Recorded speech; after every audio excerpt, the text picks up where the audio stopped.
show that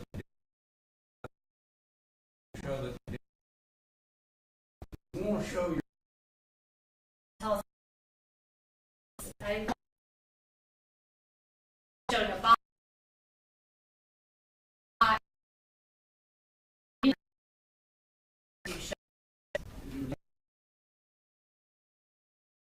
you got to try the case.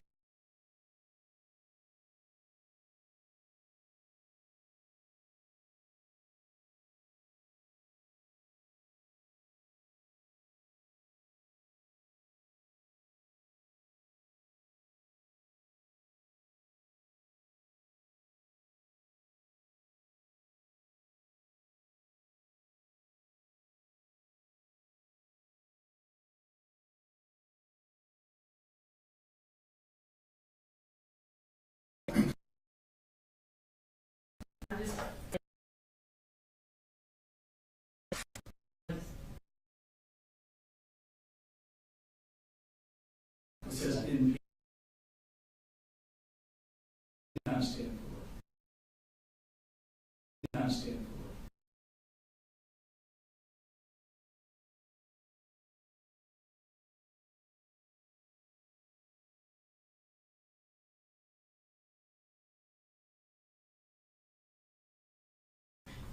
What's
relevant?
photography. That I had picked.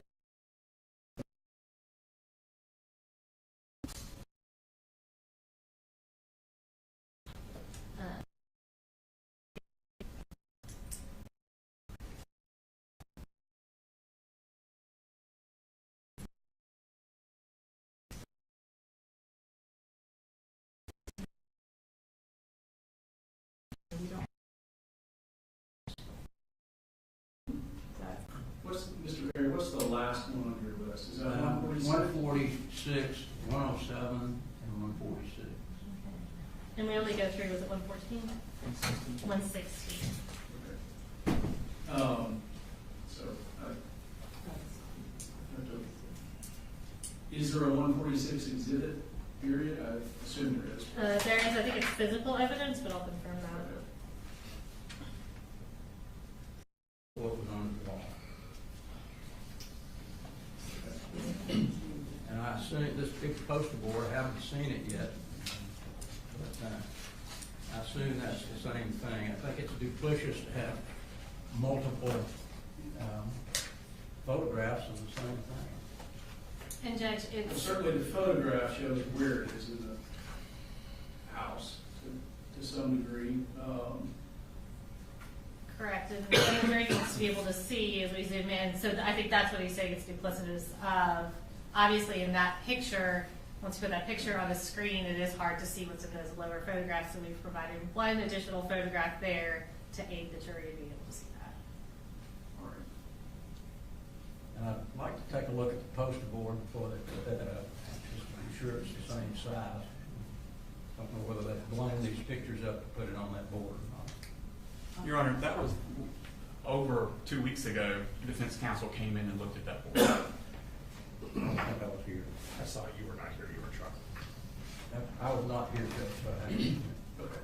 Is the state saying this is the Yes, poster sir. board that's going to be tendered the actual poster board that was removed? No, Your Honor, there wasn't a poster board. Okay. But Put those on a are poster board? by us, but that is the actual pictures that were From taken the off wall the that are wall. on there. Okay. They're not copies. They're not reproductions. They are the actual pictures. And Judge, we also do need to be able to show that us reassembling that on the poster board is accurate in relation to the photos. well, they don't have to show they've got 4 pictures of the same thing, plus they got a poster board. That, to me, is about as duplicitous as you can get. So in general, just kind of taking these as a whole, some of the photographs are highly probative, some of the photographs are a fair bit less probative. But in order to keep them out, I've got to find that the probative value is substantially outweighed by unfair prejudice, or being needlessly cumulative. I'm not able to find that it's substantially outweighed as to the exhibits that we just reviewed. And that's the standard for keeping it out, so the objection's noted for the record, but overruled. Thank you.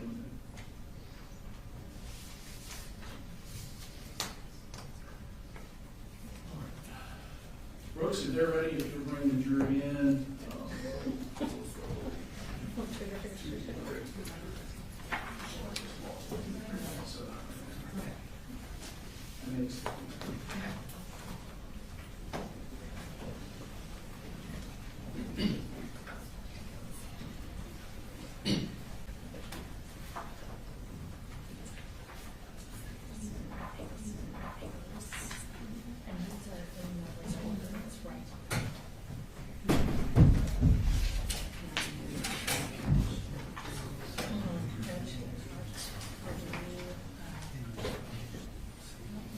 The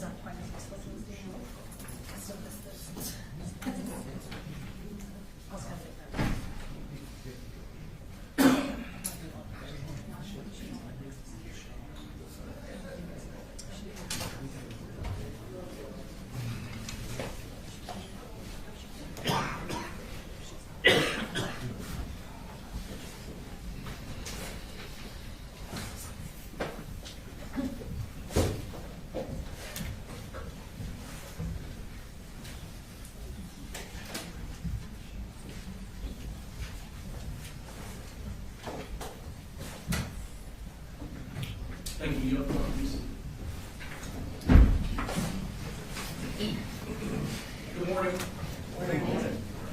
Apologize for the delay when I took the bench, found out there was an evidentiary issue we needed to work through, so we did that, took a little time.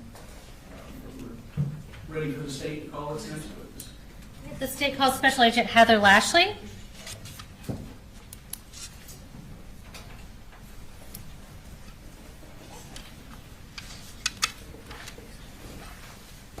Okay, you want to go ahead and raise your right hand. Do you swear or affirm any testimony you're about to give in the matter now pending before the court is the truth, the whole truth, and nothing but the truth, so help you God? I do. All right, you can have a seat. And if you want to go ahead and just introduce yourself to the jury and tell us where you're employed. Yes, ma'am. My name is Heather Lashley, and I'm a special agent with the Georgia Bureau of Investigation out of the Atlanta Regional Office. Okay. And how long have you been with the GBI? Just over 3 years. And what's your role in the Atlanta division of the GBI? I'm a special agent and crime scene specialist. Tell me a little bit more about what you do in your capacity as a crime scene specialist. So a crime scene specialist is essentially a special agent who is solely assigned to process crime scenes. So when we respond to various incidents, I'm not generally the one out doing interviews or things of that nature. My sole purpose is to process the crime scene. Okay. And so we met Daniela Stewart a couple days ago. Does your role kind of mirror what she does in other regions? Yes, ma'am. Okay. So in your capacity as a crime scene specialist and as a GBI agent, did you respond to Apalachee High School on September 4th of 2024? Yes, I did. And tell me about how you ended up becoming involved. So initially, I responded to Apalachee High School to provide crime scene assistance due to the nature of the scene. I knew it was going to be fairly complex. Once I arrived at the school, I was then reassigned to a different location for additional crime scene related. And tell me about where that location was that you got reassigned to. I was reassigned to 896 Harrison Mill Road in Bethlehem, Barrow County, Georgia. Okay. And whose residence was that? That was the Gray residence, so that was occupied by Colt Gray, Colin Gray, and 2 additional siblings. And what was your role going to be at that location? My role was to process the residence as a crime scene, so taking photographs, locating any items of evidence, collecting any evidence that I found there. And around when did you arrive at 896 Harrison Mill Road in Bethlehem? Approximately 2 p.m. on the same day, September 4th. All right. And give us kind of a general description of this residence at this property. So I would describe it as just a simple single-story home. There was a gravel driveway that led from the roadway to a carport on the north side of the house. It was a tan in color home with dark brown in color shutters, a front porch on the front of the house, an open front yard, pretty large backyard that was partially fenced in. Okay. And did you photograph the outside of the residence as well as the interior of the residence and anything relevant within the home? Yes, I did. Did you also do a sketch of the residence? Yes, ma'am. And how did you create that sketch? So I created the sketch using a software called Zone, and that's the program that I routinely use to create my crime scene sketches. Okay, so is it an exactly to scale sketch of the home? No, it is not to scale. Okay, so as far as like if we're looking at an architectural diagram, it's not 1/10 of an inch equals 1 foot or anything like that? Correct. It just shows the general layout of the residence. Okay, and is it a fair and accurate depiction of the layout of the residence that you photographed? Yes, it is. And so we're going to introduce that sketch at that time. Let me give you the physical copy. And this is states 144. Is this the sketch that you did that day? Yes, it is. Okay. That's a fair and accurate copy of the sketch. Yes, ma'am. So Judge, we would tender States Exhibit 144. Suppose that's for demonstrative purposes only. All right, you agree it's demonstrative? I mean, video. But Not. I think that's something we can discuss later, Judge. it's admitted, it'll be shown. All right, so we're going to pull that up on the screen. It's showing up in front and behind you. And can you just kind of talk us through the layout of the house? Yes, ma'am. So I entered the residence through a doorway that was in the carport / garage area. So upon entering through that doorway, I was located in the kitchen. There were 2 doorways on the kitchen, one that attached to a laundry room, slash bedroom area and one that connected to the living room. When you go into the living room, that's where the front door was located. There's also a hallway that led to the remainder of the house. There were 2 doors located on either side of the hallway that were a combination of bedrooms, a bathroom, and then just a general room. Okay. And you referenced that you took photographs of the residents both outside and inside. I'm going to show you a stack of photos that defense counsel has already gone through. You don't have to go through everyone if you don't feel like you need to. Have you previously reviewed those photos of the crime scene or of the scene?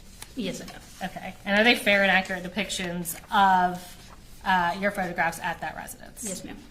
Judge, we would tender State's Exhibits 145.1 through 145.114. All right, any objections, Mr. Chairman? Previous objections, or just ask for a standing objection. Yes, sir. Prior objections noted, overruled, 141.1 through 145.1 through 145 point, did you say 114? Yes, sir. All right, so we're going to kind of go through these one at a time, and I'll just have you sort of talk me through what we're looking at.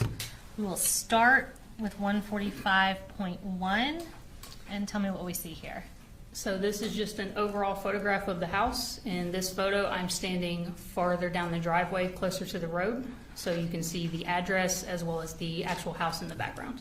Okay, and let me go ahead and ask you, we see, are those law enforcement vehicles and law enforcement officers, a few that we see in that picture? Yes, ma'am. Okay, so before you arrived, you said you got there about 2 p.m. Was this residence secured and maintained in the same condition as before law enforcement arrived? Yes, ma'am. Okay. So we'll go to 145.2. What do we see here? This is just another overall of the house. I've just moved a little farther up the driveway. Okay, and point 3. This is the north side of the house, showing the carport, part of the driveway, and part of the front and backyards. And point 4. This is the back of the house. Okay, and point 5. The front of the house. Okay, and would the driveway be to the left when we're looking at it that way? If you're facing the house, yes, the driveway is to the left. Okay. We'll go to the next slide. So the next few pictures we'll talk about are going into that carport and garage. Can you tell us what door appeared to be the door that people used coming and going from the house? So there was a doorway in the carport. As I said, that was the one I entered to go into the residence. That was the door that appeared to be routinely used to go in and out. Okay. So we'll go to the next slide, which is 145.6. This is an overall of that carport and garage area. Okay. Point 7. A closer up photo. At this point, I'm partially in the garage, and you can see the doorway there in the corner. Point 8. This is a close-up of the stairs and the doorway. And going in, was that the kitchen that we were looking into in that open door? Yes, ma'am. All right, so let's look at pictures of the kitchen. This is one of my overall photos of the kitchen. At this point, I'm standing in that open doorway. All right, and that was point 9, so we'll go to point 10. This is another overall of the kitchen. At this point, I've moved to a different corner of the room, and I'm making my way around the room taking photos. Okay. And point 11. Again, another overall. This is from that same corner, and I'm moving to my left, taking photos. All right, and with that door to the garage, oh, there we go, so point 12. You can go ahead. Yes, ma'am. That's the door that leads to the garage. Sorry, I got ahead of you. Point 13. This is another overall of the kitchen. You can see the doorway that leads to the carport and also the doorway that connects to the living room. All right, so that's the living room we see there to the left of the carport. Yes, ma'am. You need to pause for just a second. Counsel, you have any questions?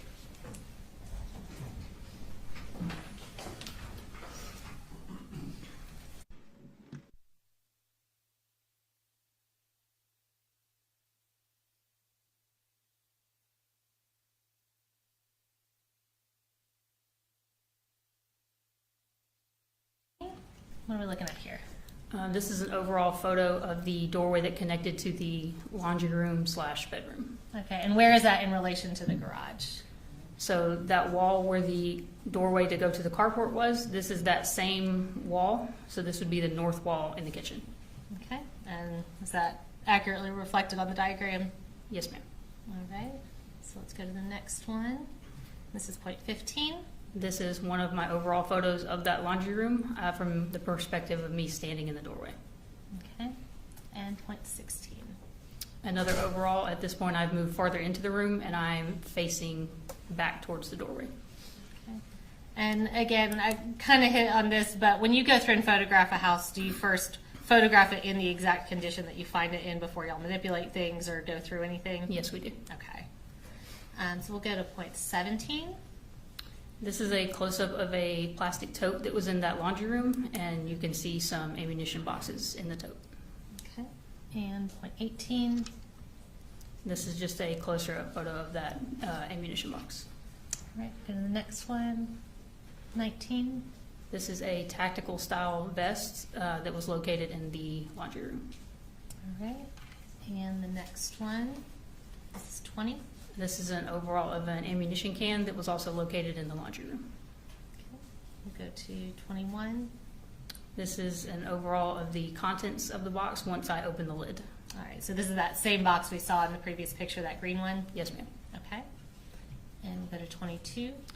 This is a close-up photo of some cartridges and cartridge cases that were loose in the bottom of the box. Okay. And did you have to do anything to unlock that box, or was it secured in any way that you weren't able to get into it initially? No, ma'am. It has a handle to keep it secure, but there's no actual physical lock on the box. Okay. We'll go to the next one. That was 22. This is 23. This is another photograph of some ammunition that was located in the laundry room, just within a plastic tote in that room. Okay.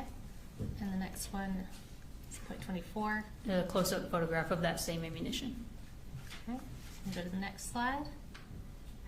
This is a close-up of the ammunition can that we showed a few photos ago. Okay, and that's point 25. So is that after y'all took that into evidence? Yes, ma'am. Okay, so we'll go to the next slide. Point 26. Again, this is the contents inside the box once I opened the lid. Okay, we'll go to point 27. These are all the boxes of ammunition that I removed from the box and laid out to photograph. All right, so all of these were contained within that green box? Yes, ma'am. Okay. And point 28. And this is after I removed the contents of those boxes, just showing how many cartridges were in each box. Okay. And the next slide. This is just a close-up of those cartridges showing their caliber. All right, that was point 29. And we'll go to the next one, 30. A close-up of one of the other boxes of ammunition Okay. And the next one is point 31. and the contents inside that box. All right. And the next one is point 32. Close-up of a different box of ammunition. All right. And the next one, 33. And again, the contents that were inside that box. And we'll go to the next slide. A different ammunition box Okay, and that's point 34, and the contents of that box. and that is point 35. We'll go to the next slide. This is an overall of what remained in the can after I removed the boxes from it. Okay, and that's point 36. So these are not ones that you previously photographed, those are additional at the bottom Correct. of the These were box. just loose in the bottom of the box. Okay. And we'll go to the next slide, point 37. This is an overall of which cartridges were loose in the box. As you can see, I laid them out and I wrote beside each one the make, the caliber, and how many there were. Okay, and can you just kind of read out what, basically what you've got written there? Yes, ma'am. So I have 2 PMC 308 Winchester cartridges. I have 12 FC 45 Auto handgun cartridges, 1 FC 40 caliber Smith & Wesson cartridge, 1 Spear 40 Smith & Wesson cartridge, and 1 Winchester 40 Smith & Wesson cartridge. Okay, thank you. And we'll go to the next slide. This is an overall of one of the evidence bags showing the barcode. Okay, and is that your writing on there? No, it is not. Okay. Is your handwriting better than that? I hope so. What is this? What's labeled on the bag? It says loose ammo from laundry room. And is that accurate as to where it was collected from? Yes, ma'am. Okay, and that's point 38. And we'll go to the next one, point 39. And this was the contents that were inside that bag. Okay. We'll go to the next one. That's point 40. This is a head stamp of either a cartridge or a cartridge case. It's hard to tell in that photo. Okay. And we'll go to the next slide. Point 41. And overall of a difference evidence bag. Okay, and what's the writing on that say? It says ammo, secondary search, laundry room. Okay, and when we say secondary search, what's that in reference to? So generally a secondary search is what we do after we've done our initial search and marked any items of evidence that were readily visible. Once we photographed, documented, and collected those, we will then do a secondary search in which we will move things that we may not have previously moved. It's more of just a secondary sweep to make sure we didn't miss anything. Okay, and that's 41, and we'll go to the next slide. And these are the cartridges that were in that bag. Okay, and that's 42. Go to the next slide. And overall of a Remington ammunition box. That's 43. And the next slide. And the contents that were in that box. Okay, that's 44. And we'll go, before we go on through the house, I'm going to show you what we marked as Space Exhibit 146. And can you identify what this is for the jury? And is this heavier than it looks as I walk this up here? Yes, it is heavy. Okay. This is the ammunition box that was collected from the laundry room. Okay. And does it appear to be in substantially the same condition as when you collected it from the laundry room? Yes, ma'am. After y'all photographed the contents of that box, did you put the contents back in the box and seal it? Yes, ma'am. All right, and since I'll go ahead and tender State's Exhibit 146 into evidence. No objection. Does it have the bullets in it? Is that what this? Yes, sir. Everything that was contained in it at the house is back in it now. 146 is admitted. And I will not have you open that up since you photographed so thoroughly the contents of it. But I do have one more from that ring. This is State's Exhibit 147. And can you identify what this is for the jury? This is the tactical vest that's been packaged, that was located in the laundry room. Okay. And is that bag and sealed everything in substantially the same condition as when y'all placed it into evidence? Yes, ma'am. All right, and I'm going to have you open that up and show that to the jury. And Judge, we would tender State's Exhibit 147. Mr. Barrett? All right, 147 is admitted.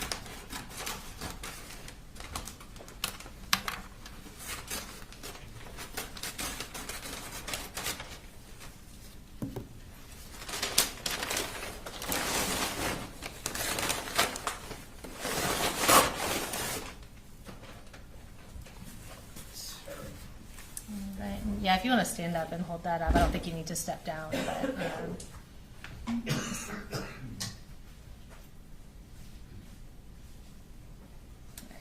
thank you.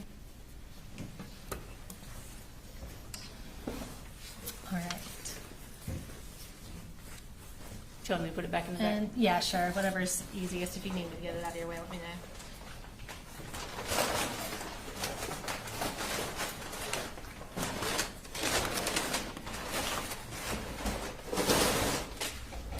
All right, and we'll go back to a few pictures before I bring you something else. Okay. This is going to be State's Exhibit 145.45. Can you tell us what we're looking at here? Just an overall photograph showing the doorway to the carport and the doorway to the living room. Okay. And so we're now going to go into that living room. And on the next slide, should be 46. Tell us about this. This is one of my overalls of the living room, just showing where the furniture was and the overall appearance of the room. Okay, so this is kind of from the direction of that doorway. Generally, yes, slightly to the left. Okay. And we'll go to the next one, 47. This is more of a straight ahead view of me standing in the doorway, but this is again, more furniture and you can see the front door and a window in the living room. Okay, so just to be clear, that door on the left side of this picture, that's the front door to the home? Yes, ma'am. Okay. And when you said that it appeared the garage door was the one people used to enter and exit, is kind of the stuff in front of that door the reason why you concluded that? Yes, ma'am. It would based on where the furniture is, the items hanging from the door and the items in front of the door, it seemed that it was not feasible that someone was regularly going in and out of that door. Okay. And now we'll go to point 48. Another overall from inside the living room. This is, if you're standing in the doorway, this is the wall to the right of the doorway. Okay. And we'll go to 49. Another overall from the living room. You can see the doorway that leads back to the kitchen, and you can also partially see where the hallway starts. All right, is that going to be the hallway that has all the bedrooms off of it? Yes, it is. Okay. And we'll go to the next slide, point 50. Another overall of the living room, again, just showing the furniture and the contents. Okay. And so now we're going to show a little bit of that hallway. And we'll go to point 51. This is an overall showing just the general layout of the hallway. Okay, and can you kind of tell us which rooms we see? I know it's kind of hard to see in this picture, but. Yes, ma'am. So in this perspective, I'm standing in the living room facing the hallway. At the very end, you can see a door. That is just a closet. If you're moving down the hallway on your right side, the first room is the just general, almost gamer setup type room. Mhm. The room at the end of the hallway on the right is a bedroom. And on the left wall, the first room on the left is a bathroom, and the second room on the left at the end of the hall is another bedroom. Okay, is that a pretty narrow hallway? It is. Okay, and you said that door on the end with the damage to it, that's a closet? Yes, it's a closet door. Okay. And we'll go to point 52. This is another overall of the hallway. I've moved a little bit further down so you can see the rooms a little bit better. Okay, so what's this first door on our left? The first door on our left is a bathroom. Okay, and the door directly across from it? That was identified as Colt's room. Okay. And that was point 52. So now we're going to look at that first bathroom that was on the left. And we'll pull up point 53. This is one of my overalls, just showing the condition of the bathroom. Okay, and how many bathrooms total were there in the house? 2. Okay. We'll go to point 54. This is a perspective of me standing in the bathroom doorway. I'm taking a photograph of the doorway directly across from the bathroom. Okay. And you said that's what was identified as Colt's room? Yes, ma'am. Okay. And the next slide is point 55. This is an overall near the end of the hallway. You can see that same closet door, and on the right and left are doorways to the bedrooms. Okay. And we'll go to the next slide. So next we're going to talk about, was that last room next to the bathroom, was that identified as Jenny Gray's room, the daughter? Yes, ma'am. Okay, so let's show the next slide. This is point 56. This is just an overall of the doorway leading into Jenny's room. All right, and it's kind of hard to see in this picture. Is that damage to the door next to the doorknob? There is some damage to the door, yes. Okay. And we'll go in point 57. This is one of my overalls of Jenny's room. Oh, you're fine. And smoothly going into point 58. Just another overall as I'm making my way around the room. Okay. And the next slide, point 59. Another overall of Jenny's room, and you can see the doorway there that leads to her connected bathroom. Okay. And we'll go into that bathroom. Is the only point of entrance for that bathroom in Jenny's room? Yes, ma'am. Okay, and it did appear that that was a bathroom exclusively used by Jenny, based on what you could tell. Based on the contents, yes. Okay. So we'll show point 60. These are just some of the contents that were in that bathroom. Okay. And so we're next going to go to this back corner bedroom. Did that appear to be Colin Gray's bedroom? Yes, ma'am. And did he appear to also share that with his youngest son, Coley? It appeared that way, yes. Okay. And we'll go to the next slide, point 61. This is one of my overalls of the doorway of Colin's room. Okay. And point 62. Another overall of the inside of the room. Okay. Go to point 63. Another overall. Just moved the camera down to try to capture the whole room. Gotcha. We'll go to the next slide, point 64. Another overall of that same bedroom as I'm making my way around the room. All right. And the next slide is point 65. This is an overall of a pair of swim goggles that I located in that bedroom, and inside the goggles you can see what was identified as one bore sight and one rifle cartridge. Okay, and is that, fortunately we had that orienting picture. Is this zoomed in from where the previous picture was? Yes, it is. Okay. And we'll go to the next picture. This is that same pair of goggles. It's just now been identified with evidence marker 22. Okay, and you said that was a bore sight and a cartridge in there? Yes, ma'am. Okay. Just a close-up of the contents of the goggles. All right, and that's .67. And is that object on the left the bore sight? Yes, ma'am. Okay. .68. This is an overall of the closet that was in Colin's room.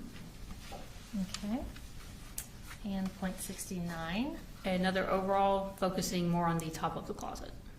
Okay. And .70. One of my overalls photographing the top shelf that was in the closet. All right, and it's kind of hard to see in this picture, and we'll see clearer, but what are those boxes that we're seeing?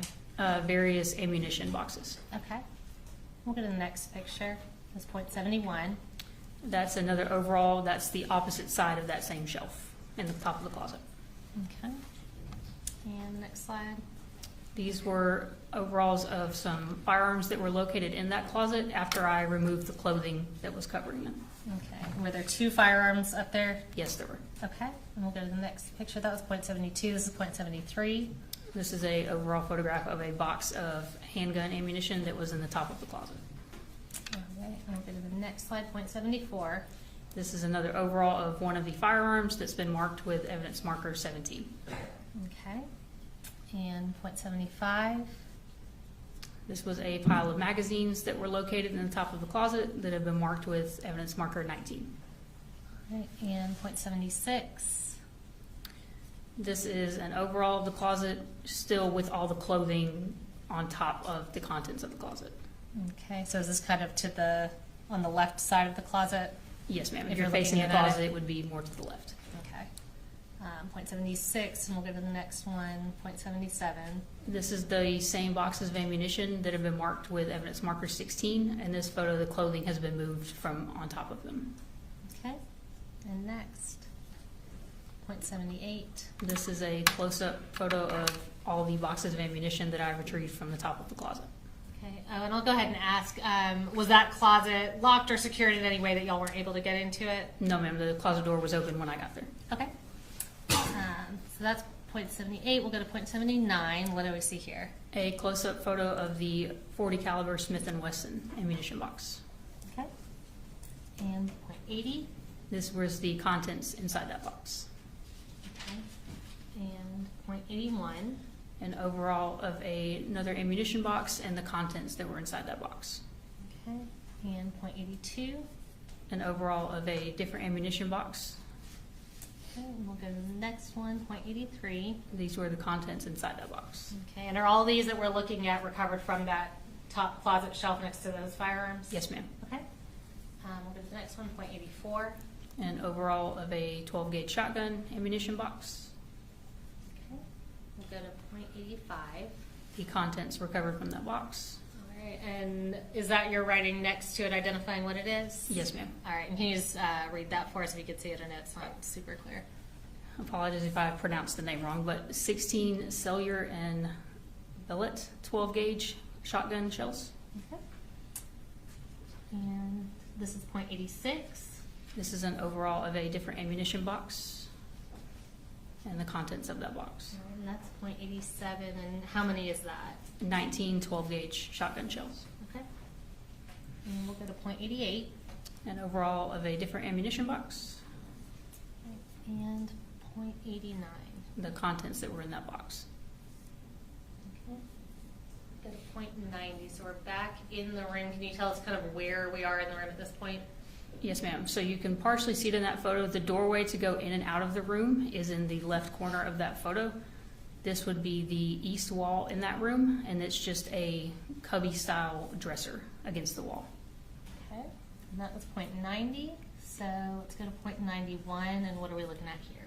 This is a mid-range photo of the middle cubby on the top row of that dresser. Okay, that's .91. And this is a Glock box or case that was recovered from that cubby. that's .92. We'll go to .93. This is an overall of the contents that were inside that case. All right. And can you tell us just generally, at least what we can see about what these contents are? So you can see there are 2 handgun magazines. There's a black and color, what's called a speed loader, to help you load your magazines. And there's also a gun lock in a Ziploc bag. Okay. And was the Ziploc bag, did that appear to be the original packaging for the gun lock, from what you could tell? From what I could tell, yes. Okay. And that's .93, so we'll go to the next one now. And before we go to the next one, I'll introduce a couple physical things. I do want to ask you, those firearms at the top of the closet, what were those 2 firearms? One of them was a shotgun and the other was a rifle. Okay. Was it like an AR style rifle? Yes, ma'am. I believe it was an AM-15 was the official brand of it. Okay. And I'm going to show you what's been marked as State Exhibit 148.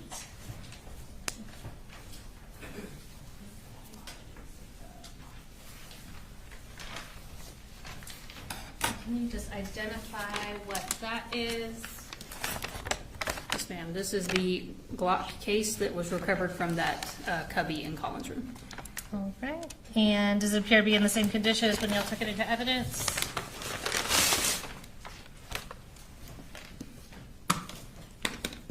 Yes, ma'am. All right. And Judge, at this time, we would tender State's Exhibit 148. Okay, 148. Okay, I'm going to have you go ahead and if you can just sort of show the inside of it to the jury, then I'm going to ask you about a couple of the individual contents.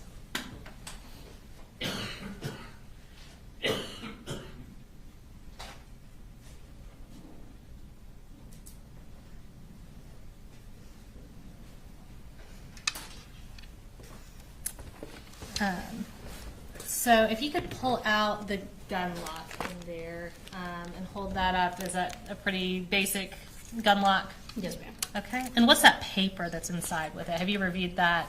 I have, yes, ma'am. So this paper is provided by Glock. It's essentially just a safety form. It provides instructions on how to properly secure the gun lock. It also provides warnings on how to do so safely. And there are also photos depicting what the gun lock should look like when it's properly installed on various types of weapons. Okay. And does it include like safety tips and that kind of thing as well to sort of explain that to the owner? Yes, ma'am. Okay. And what's the envelope that is also inside that lock case?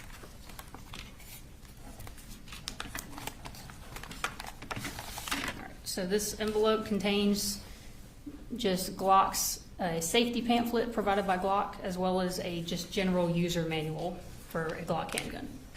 Has that envelope been opened? No, ma'am, it doesn't appear so. Okay. I'll give you a second to consolidate that.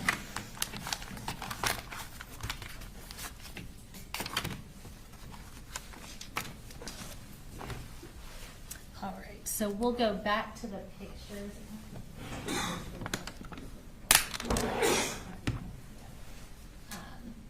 So we're talking about what you previously identified as Colt's room now. So this is that room that's directly across from the bathroom? Correct. Okay. And this is State's 145.94. Tell us what we're looking at here and from where. This is one of my overalls of Colt's room. In this perspective, I'm standing in the doorway and I'm facing generally the west wall. Okay. And we will go to, is that a like computer screen right there that we see? Yes, ma'am. There's a desk with a computer monitor, some video game equipment, and just some other assorted items on the desk. Okay, and that's, so we see that a little clearer in State's 145.95. Yes, ma'am. Just another overall showing the desk and the chair and some contents that were in the floor. All right, and is that still kind of from the doorway? Yes, ma'am. Okay, so this is a pretty small room. Yes, ma'am. It's not very big. Okay. So this is 145.96. Tell us what we see here. This is an overall photograph of the west wall. You can partially see the desk, and you can also see some things affixed to the wall. Okay, and you say some things affixed to the wall, so we see what's right in front of us. We'll obviously be coming back to that. Was there really anything on the walls other than what we see in this picture, that skull and these items on the back wall? There was one shelf mounted to the east wall, which is the wall where the doorway was located, but the only thing on the shelf was an empty shoebox, some loose papers, some push pins, nothing of relevance. Okay. So we'll go to 145.97. Another overall, just making my way around the room. This would be partially the south wall and part of the west wall. Okay, and is that door right there, is that the door to the room or a closet door? That is a closet door. Okay, so that's 0.97. We'll go to the next one, 0.98. Another overall, just a little bit lower photograph. You can see some more video game equipment and some assorted items in the chair and on the floor. Okay, and we'll go to 0.99. An overall facing downward, and you can see the broken computer and some tools on the floor. Okay. And again, was this all the same condition as when law enforcement came into the house? Yes, ma'am. Okay, so this is 145.100. This is a photograph of a wire shelf that was in the room for some notebooks on the top shelf. Okay, so we'll go to 0.101. This is an overall of the closet that was in Courtroom. Okay, so we'll go to 0.102. Just another view of the closet. Okay, and is this door on our left side, is that the entrance to the room? Yes, it is. Okay. And this is 0.103. This is an overall of a black and color rifle sling and a tan soft rifle case that were located in that closet. They were both folded over the bar that's used to hang clothing from. Okay, and I'm going to go ahead and provide to you state 149.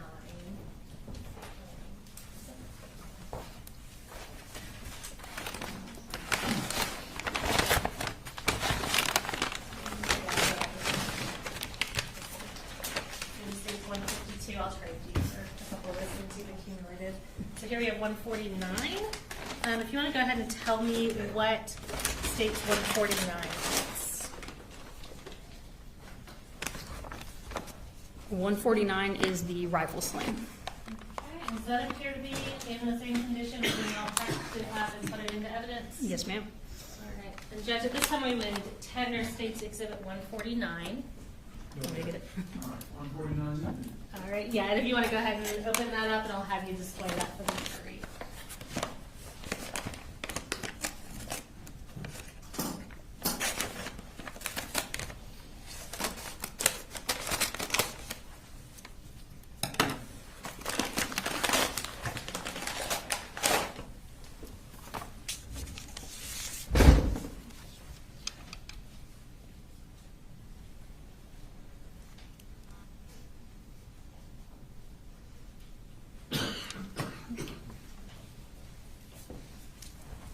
So that is the rifle sling. Can you identify for us what State's Exhibit 150 is? A 150 is the soft rifle case that you can see in that photo. Okay, so is that this brown object that we see here? Yes, it is. All right, and is it in substantially the same condition as when y'all packaged it up and put it in evidence? Yes, ma'am. Judge, we would tender State's Exhibit 150. All right, 150. All right, I'm going to have you do your best to get that open and pull it out and display it for the jury.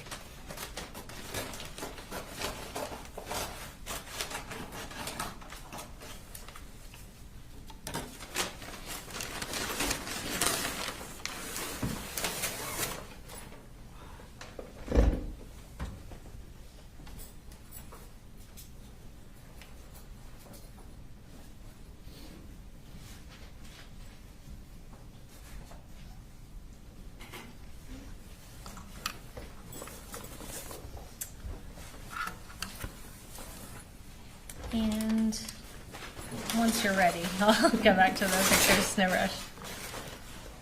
All right, so we'll now go to, so the picture we have up now is 103. We'll go to 145.104. This is a close-up of the rifle sling. It has been marked as evidence marker 7. And that's the rifle sling you just displayed for the jury? Yes, ma'am. Okay, and we'll go to the next picture, 105. This is a photograph of the rifle case after I opened it, just to show that there was nothing inside of it. And that's the inside of that rifle case that you just displayed? Yes, it is. All right. And we'll go to 106. This is an overall of the top shelf inside that same closet, just showing the contents. Okay. And we'll go to 107. These are some targets that had been wadded up, and they were located in the bottom of the closet among some clothing and other assorted items. Okay, and we saw some of those as well in 106 and 107. Can you tell us when you say targets, what are those specifically? These are shooting targets. Okay. And we'll go to the next slide, 108. This is an overall of a sight box, red dot sight, that was located in that same closet among some clothing. Okay, we'll go to the next slide, 109. This is a close-up photo of the box showing the brand information and a photograph of the site.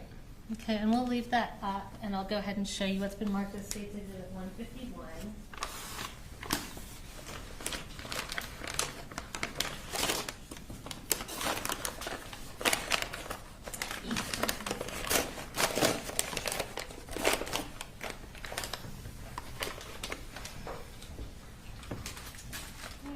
And this, I'm actually going to hold off on that for 1 second because we have 2 exhibits in that bag.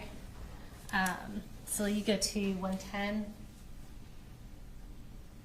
All right, and what do we see here? Some additional shooting targets that were located in that closet, and you can see some are unused, but some are used. Okay, and the next one, 111. This is a close-up of a target that had already been used. Okay, and we'll go to the next one, 112. These were 2 additional targets that were used that were located in that closet. Okay, and we'll go next, 113. This is a photograph of a shotgun shell as well as another gun lock that were located in the bottom of that closet. Okay, and 114. This is a close-up photo of just the gun lock. Okay, and so I'll go ahead and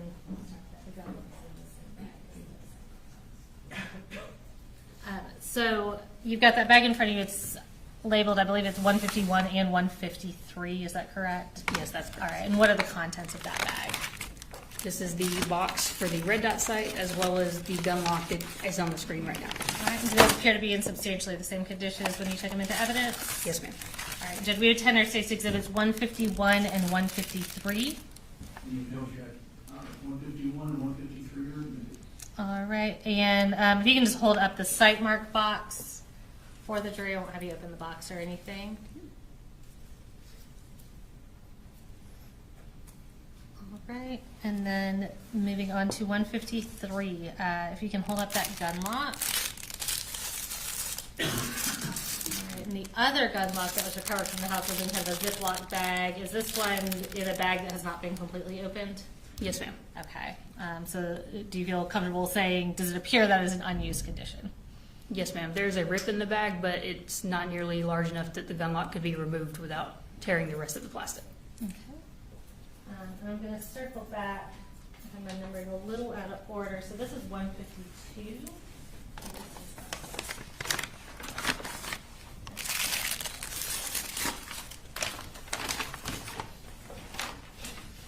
And I think this has kind of a combination of things in that bag. Can you identify what that bag is? This bag contains 1 shotgun shell found in the subject's closet, evidence marker 15, and evidence marker 22. Okay. And those appear to be in substantially the same condition as when you took them into evidence. Yes, they do. All right, and Judge, we would tender State's Exhibit 152. You check. No. All right, and I think you have I'm sorry, you have a couple individual bags within there. Can you just tell us what each of those are? Yes, ma'am. So each of the items that I just read off are packaged individually within their own coin envelope, and each coin envelope is then in this bag.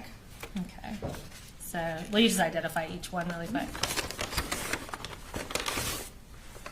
Yes, ma'am.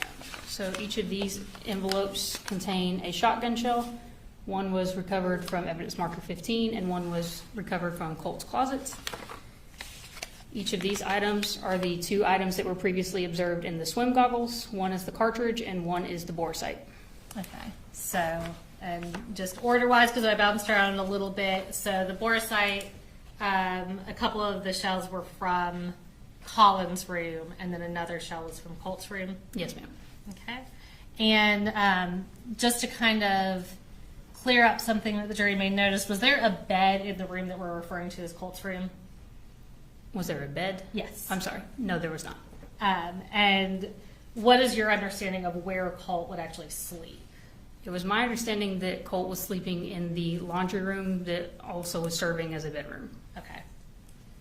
And at this point, we can go on to the next slide. So this is State's Exhibit 145.96. We're just going to kind of use this for reference. Tell me about what we're looking at here. We are looking at the west wall in Colt's room. You can see the same desk that we discussed earlier, as well as a series of photographs and articles that were affixed to his wall. Okay. Okay,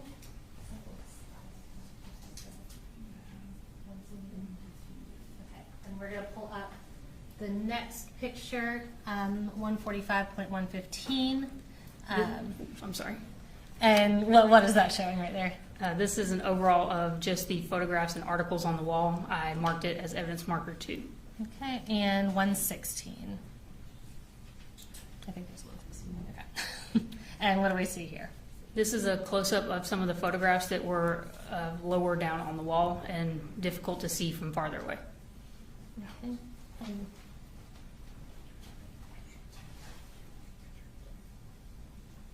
Okay.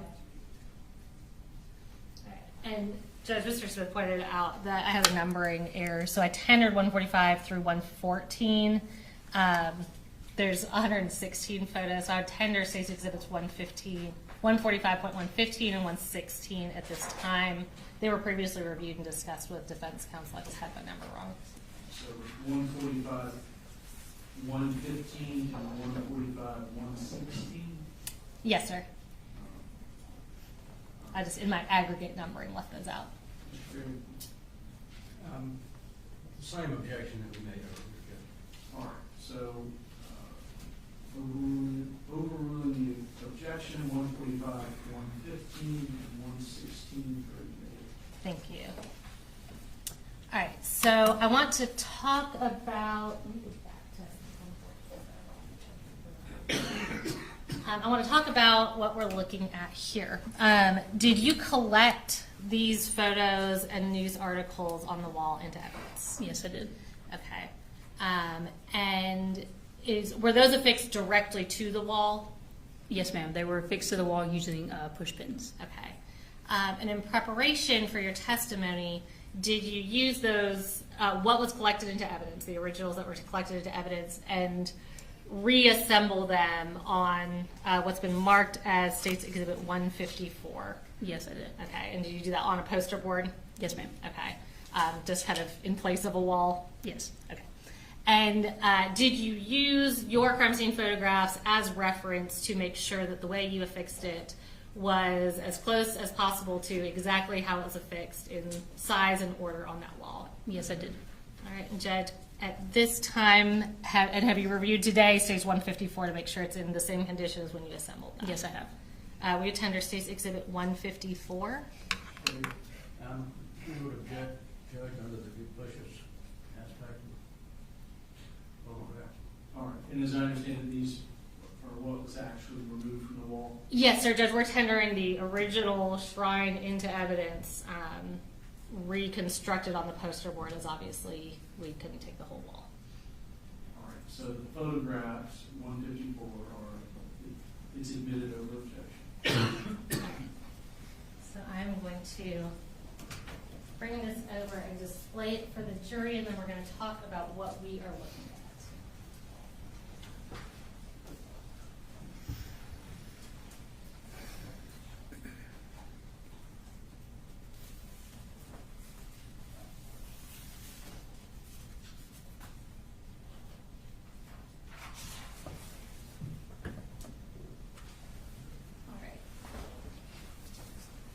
So, Special Agent Lashley, can you start by telling me the approximate size of this shrine? The approximate height of it was approximately 4 feet 4 inches. Okay. And let's talk about what we're looking at.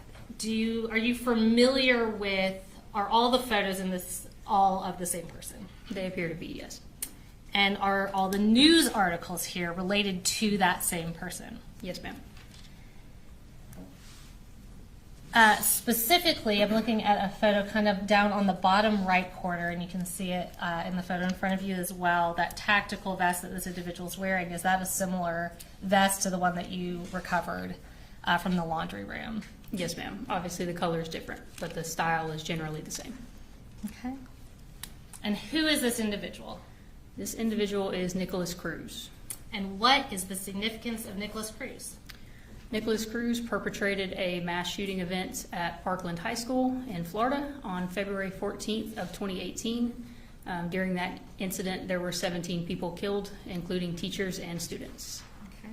Were there also several injured as well? Yes, sir. In collecting the evidence, did you review that are all these news articles related to that shooting Yes, they are. at Parkland High School? Correct. And you testified, again, I know we saw the pictures, but in orienting to Colt's room, where was this shrine? So if you were standing in the doorway of Colt's room, this shrine would have been on the wall across from the doorway. The doorway was on the east wall, this shrine was on the west wall.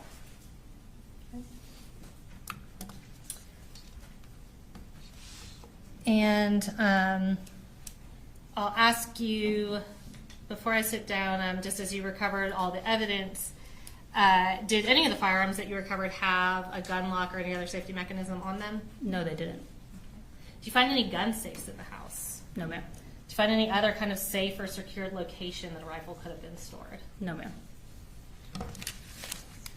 Nothing further from me, but Mr. Barry or Mr. Hawks may have some questions for you. Thank you. Cross?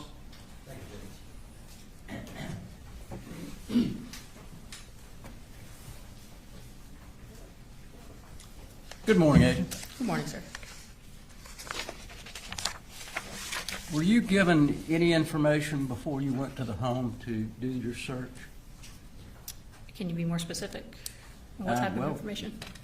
Who did you talk with before you went to the home? You had to get information where the home was. So who did you talk with before you got there? My direct supervisor, Special Agent in Charge, Lavender, out of the Region 10 office, is the one who directed me to go to the home and process it. He provided me the address, and I responded from the school to the home. All right. And did he give you the caliber of the weapon that had been used in the shooting at the school? No, sir. It was still very early on. I didn't get a lot of information. Okay. And when you went through the home, as you showed us, the room at the far end on the left you determined was Jenny's room. Correct. And would you classify that as the master bedroom normally in the house because it had an adjoining bathroom? For most homes, possibly. For that home, I would say yes. It was the largest bedroom, and it did have an adjoining bath. Okay. So it was the largest bedroom and it had its own bath. Correct. Okay. And where you put the father's room, which is on the other side, correct? Correct. Far right-hand side? Yes. Did that appear to be shared, bunk bed shared with the younger son, Coley? Yes, it did. Okay. So he shared that room with him. Yes, it appeared that way. And who gave you the information that Colt slept in the laundry room? I can't recall exactly who gave it to me. One of the agents that I met with when I first responded to the house. Okay. Did you find a photograph in that laundry room where a bed would be?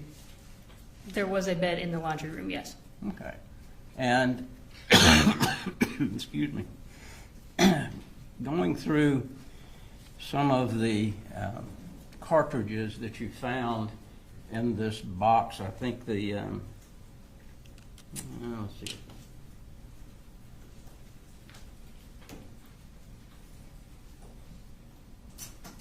This appears to be a military type box. At least it was when I was in the military.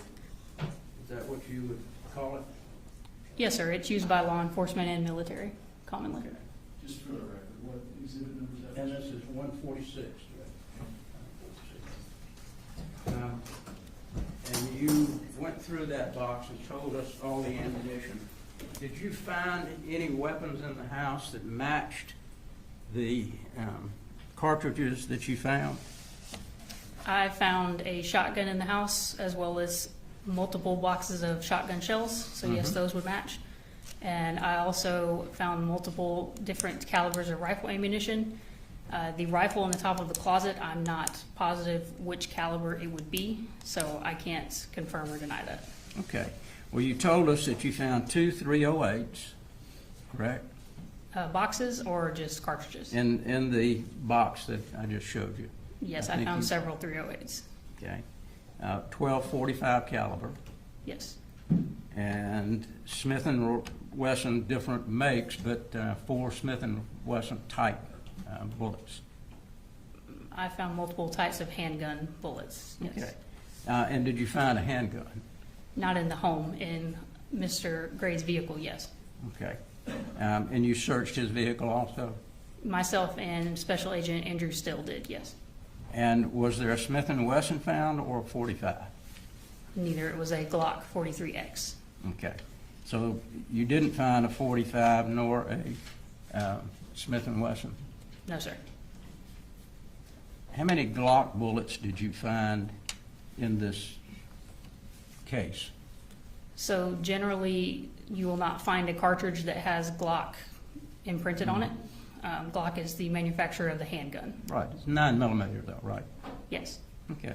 How many 9mm did you find? I don't recall, sir.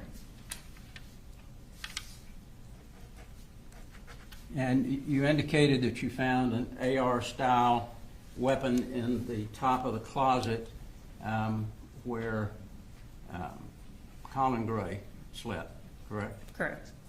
And did any of the bullets in this case fit that particular firearm? I'm not sure, sir. I did not attempt to load that firearm. Okay. You didn't check to see what caliber it might be? I examined the exterior of the rifle, and it was identified as a multi-cal, which means it's capable of firing more than one type of caliber. There was not one specific caliber listed or imprinted on the rifle. Okay.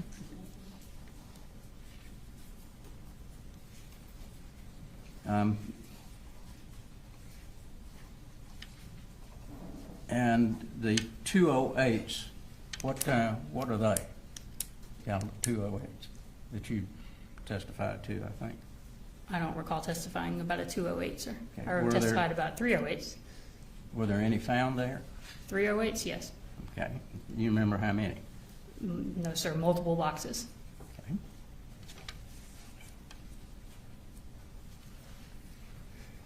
Now, the photographs that we see here, these are not cut out of a newspaper, correct? I'm not sure where they originated from, sir. Okay. Don't they look like they were printed on a printer? Potentially, yes. Is that correct? They could appear that way. Again, I'm not sure where they originated from. Okay. But they don't look like a newspaper where you cut it out of a newspaper, do they? The physical photos, no, they do not. Okay. Do you know when those were printed? No, sir. Do you know when those were put on the wall? No, sir.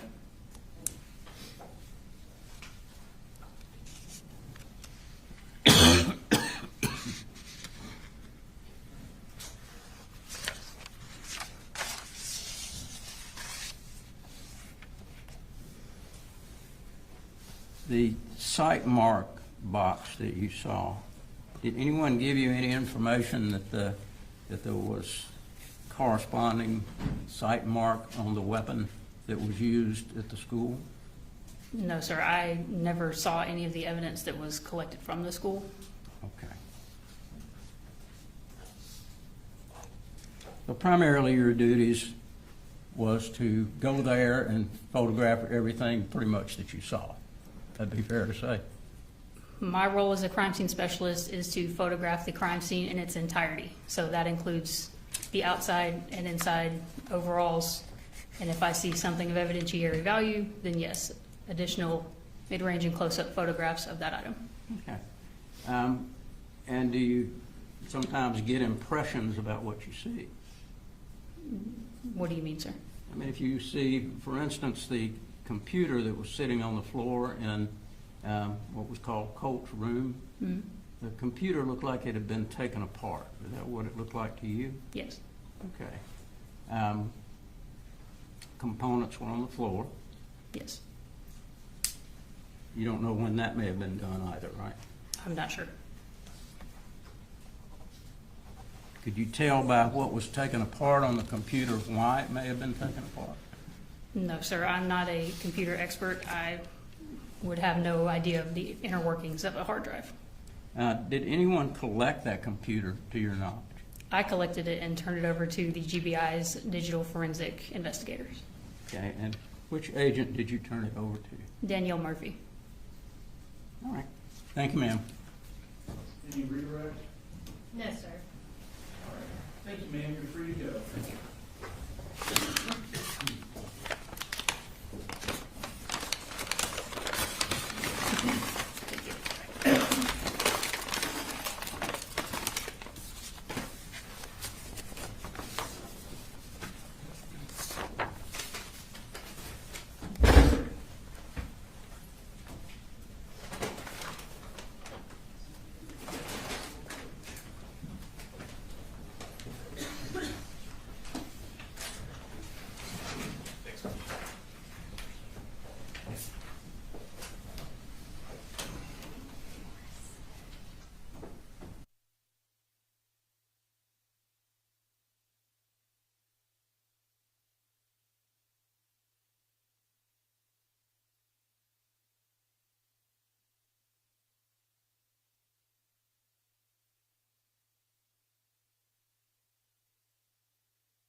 So, ladies and gentlemen, we are going to take a recess now. It may be longer than our normal morning recess. Here are 1:22. Can you raise your hand? Okay. If you'll hang back, and then just you can stay in the box, but we'll go ahead and be in recess.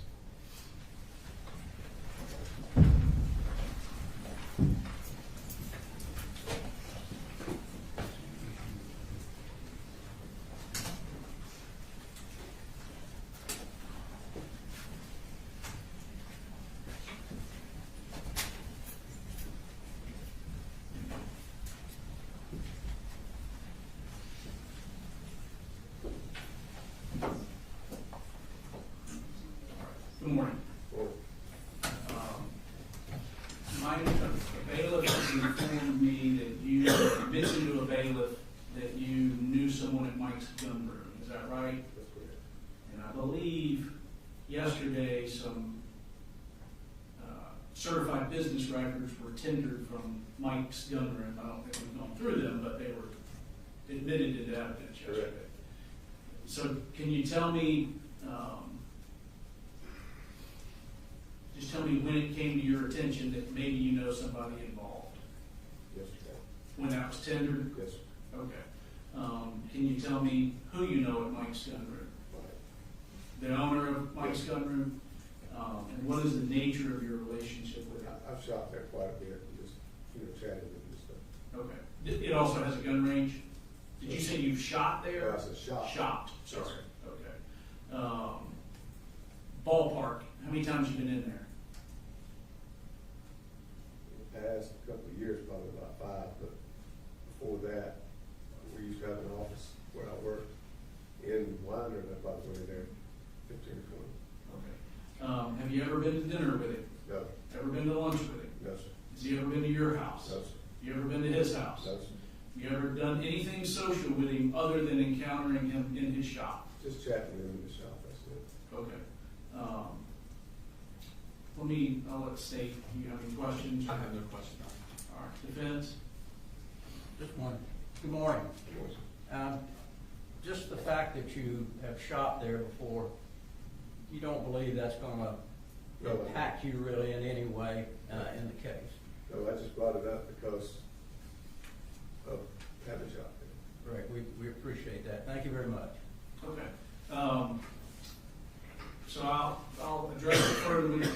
I mean, with the attorneys, and let you go take your recess.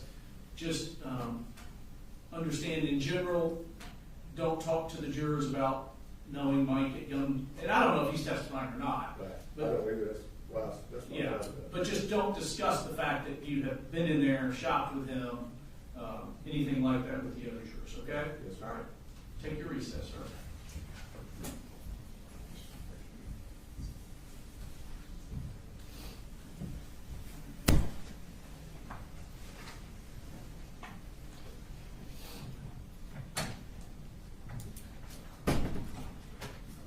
All right, any issues for the state?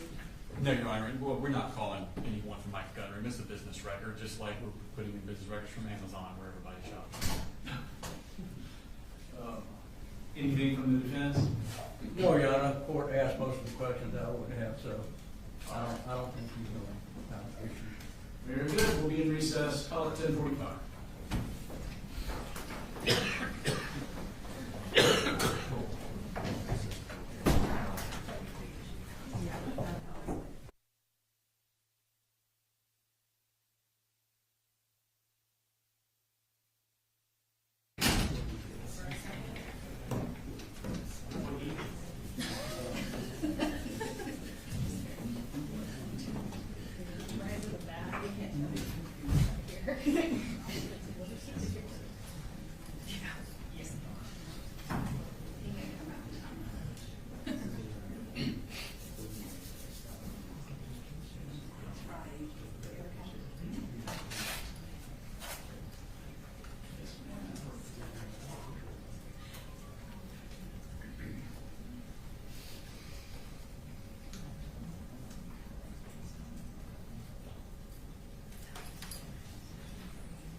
The line is in lockup.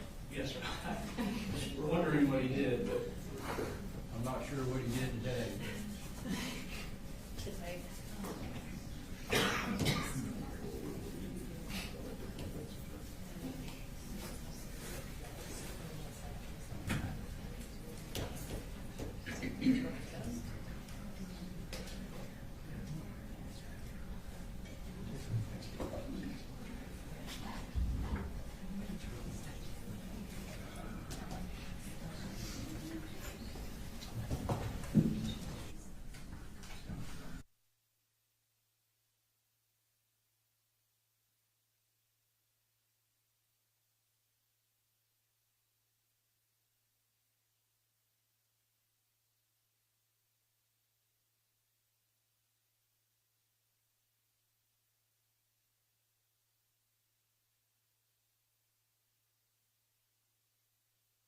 you got unruly.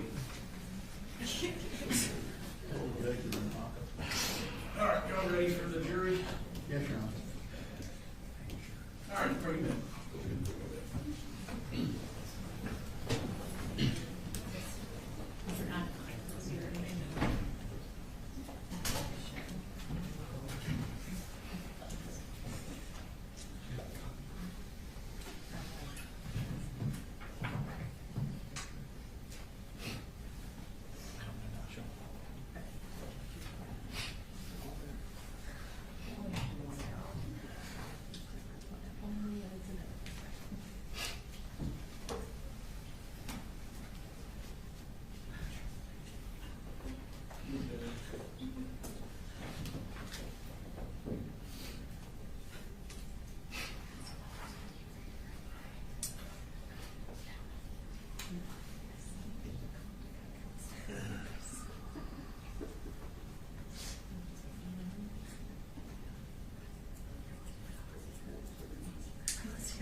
Been sitting all morning, all right? You know, as soon as we sit down, they're gonna come out.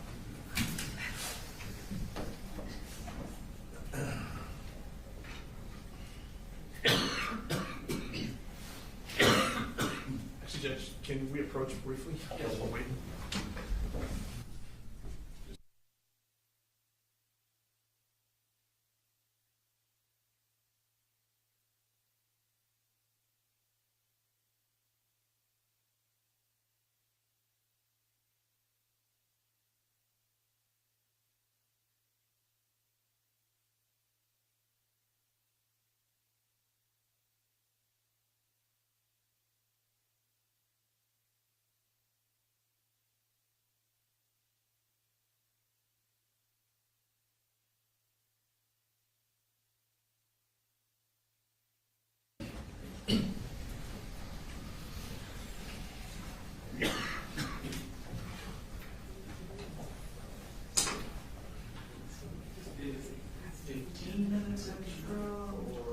Can I say 20? Okay.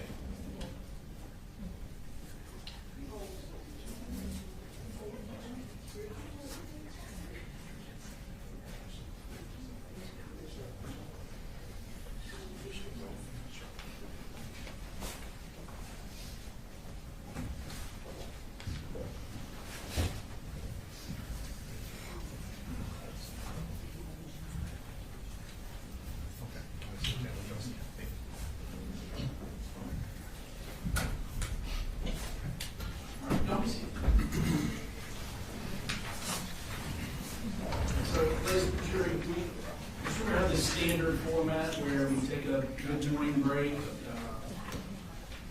lunch break, and then a mid-afternoon break. Is that format? Or if it's not working for you and you need more breaks, raise your hand. All right, thank you. State calls next week. You're on a state called Deborah Polhamus.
If you'll actually pull that so you can speak into it, that'd be great. Okay. Thank you. If you could introduce yourself to the jury, please.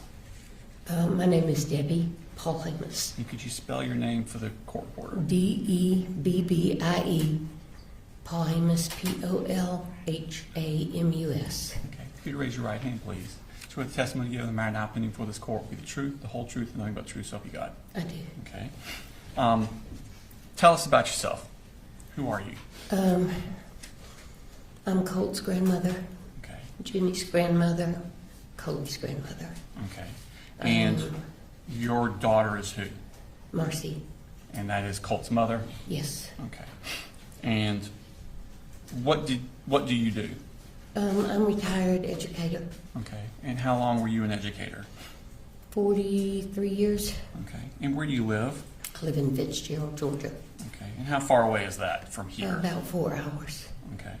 And so you said you were Colt's grandmother? Yes. What did he call you? Mamu. Mamu? Okay. Is that spelled a certain way or just? Mamoo. Okay. So are you one of those grandparents that doesn't see your grandkids very often, or are you a grandparent that's fully immersed in their No, lives? I tried to be fully immersed Okay. with all of them. My other 3 were in Florida. Okay. I was about to say, do you have other children? Yes. Okay, and where do they live? Toby lives in Columbus, and Annie lives in Tavares, Florida. Okay, do you have other grandchildren? Yes, Annie has 3. Okay. Toby has 2. Okay. So, in the hierarchy of your grandchildren by age, where does Colt fall? Colt is the 3rd grandchild. Okay. And in this family, where does he fall? In his family, Uh-huh. he's the oldest. Okay. When Colt was younger, did he have issues with impulsivity, having a short fuse? Impulsivity more than a short fuse. Okay. Do you remember talking to a GBI agent by the name of Agent Maddox back in, I believe that was September of 2024? I guess. I mean, I talked to a lot of them. Okay. I don't remember all their names. And this would have been shortly after the shooting that had happened? Yeah. That was when most of the conversations took place. Okay. And do you remember telling her that about Colt that he's always been very impulsive, short fuse, even as a younger child? Judge, I think he's leading, it's his witness. I don't know if he needs to refresh her memory, but at this point, he's leading witness. Your Honor, I asked her about an issue regarding Colt. She gave a different answer than she had in a previous statement, an inconsistent statement. I then talked to her about that inconsistent statement, got the reference for it, and then asked her if that was what she said in the statement. She confirmed that is what she said in the statement. It wasn't a leading question. I didn't say, didn't you say this? I said, did you say this? And she confirmed that she did. Mr. Graham? I think that's an improper way to do it, but All right. For that specific question, we'll leave that. So where did Colt, where was he living when he was a young child? Where did he grow up? They grew up in Statham. Okay. Is that here in Barrow County? Mm-hmm. At some point, did they move from that house? They moved from Statham to Gainesville. Okay. And how long did they live in Gainesville? 2.5, 3 months. Okay. And where did they move from Gainesville? And then they moved to Cumming. Okay. And how long did they stay in Cumming? They were in Cumming a couple of months. Okay. And did something happen in Cumming that you thought that they needed to go somewhere else? Well, they had moved 3 times and they were getting evicted. Okay. And I told Marcy that I thought they should just think about moving to Fitzgerald, getting out of the hustle and bustle of the city, get a break. They could live in my mom's house. I was about to ask, was there an opportunity for living arrangements in Fitzgerald? Yeah, my mom had died recently, and her house was still fully furnished, dishes, everything. And I told her, I said, y'all talk about it, but it's there, and you're welcome to it. Okay. And at some point, did they actually move down to that Yeah. house? Mhm. Okay. And was that in March of 2020? Mm-hmm. Okay. How far is that from your house, that house? About a half mile. Okay. And did they start school there? Yes. Okay. And 2020, of course, that was the COVID year. Mhm. Tell me about the situation with schooling and how that worked. Well, they went to school for less than a week. Okay. And so what I did was I let Colt and Jenny come to my house, and I did school with them. Okay. And then we finally got them computers, Okay. laptops that they could use. I wasn't familiar with how to use them, but they seemed to know what to do because I retired before all that. But Well, let me ask you a question. Okay. I had children in school in Barrow County at that time. In Barrow County, March of 2020, they just stopped school. They weren't doing the digital learning. It was just school ended early. Is that what happened in Fitzgerald County? no, they were still doing school. They did some digital. Mostly it was educational packets. Uh-huh.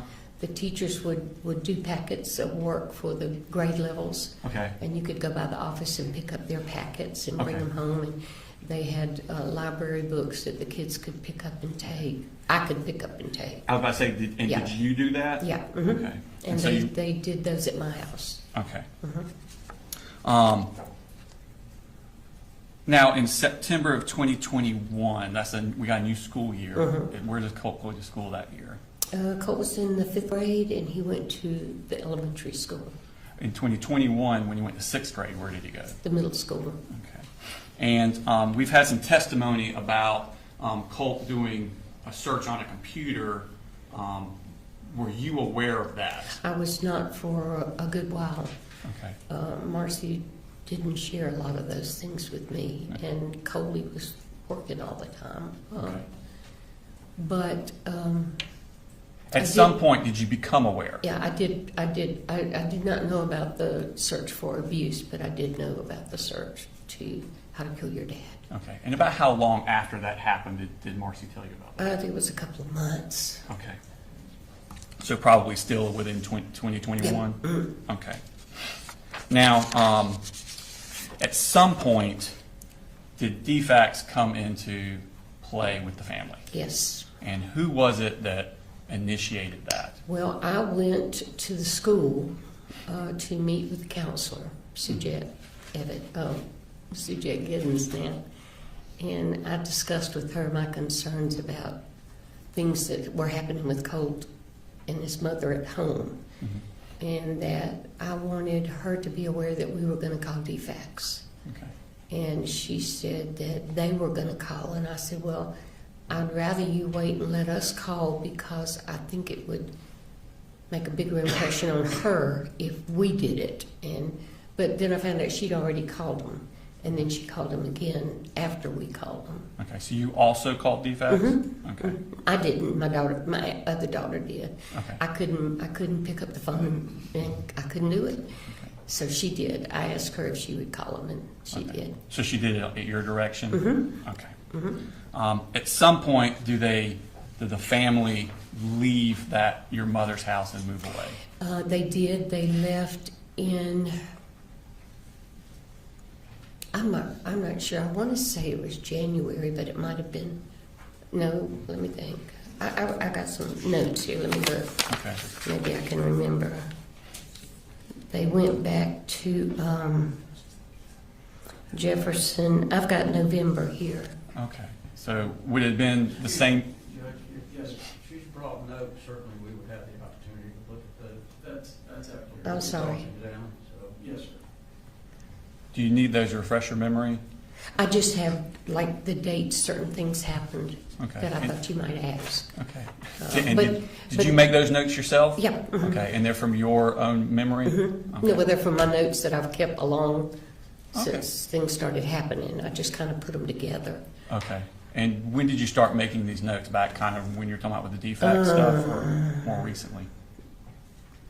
Well, when we called defects, I sort of went back and started making a sequential thing. When they left Statham, when they left Gainesville. I don't know why. I just thought there might be a point in time that defects asked me questions, and with all that was going on, I couldn't keep it all straight. Okay. So these aren't notes that you created after the shooting. These are No. notes you created well before that. No, mm-mm. Okay. Are they more contemporaneous in time as to when these events are Yeah, happening? mhm. Just mostly dates. Okay. So you're saying that now. And you're welcome. Y'all are welcome to look at them. Okay. Thank you. And that was November of 2021. Mhm. So would that have been shortly in time after the defects became involved? Mhm. Okay. And where did the family move to? They moved to Jefferson. Okay. How much contact did you have with the family when they moved up to Jefferson? I still tried to go up about once every 6 weeks. Okay. They And were a little farther away, so I didn't go quite as much. okay. At some point, does Marcy, Jenny, and Little Coley move back down to Fitzgerald? Mhm. Do you remember when that was, or was that in your notes? That was in November, a year later. A year later? Mhm. Okay. And where did Colt go? Colt wanted to stay with his dad. Okay. I told him he was welcome to come, but I think he wanted to stay with his dad because his mom and the other two would not be there. Okay. You know, it'd be a little calmer. Okay.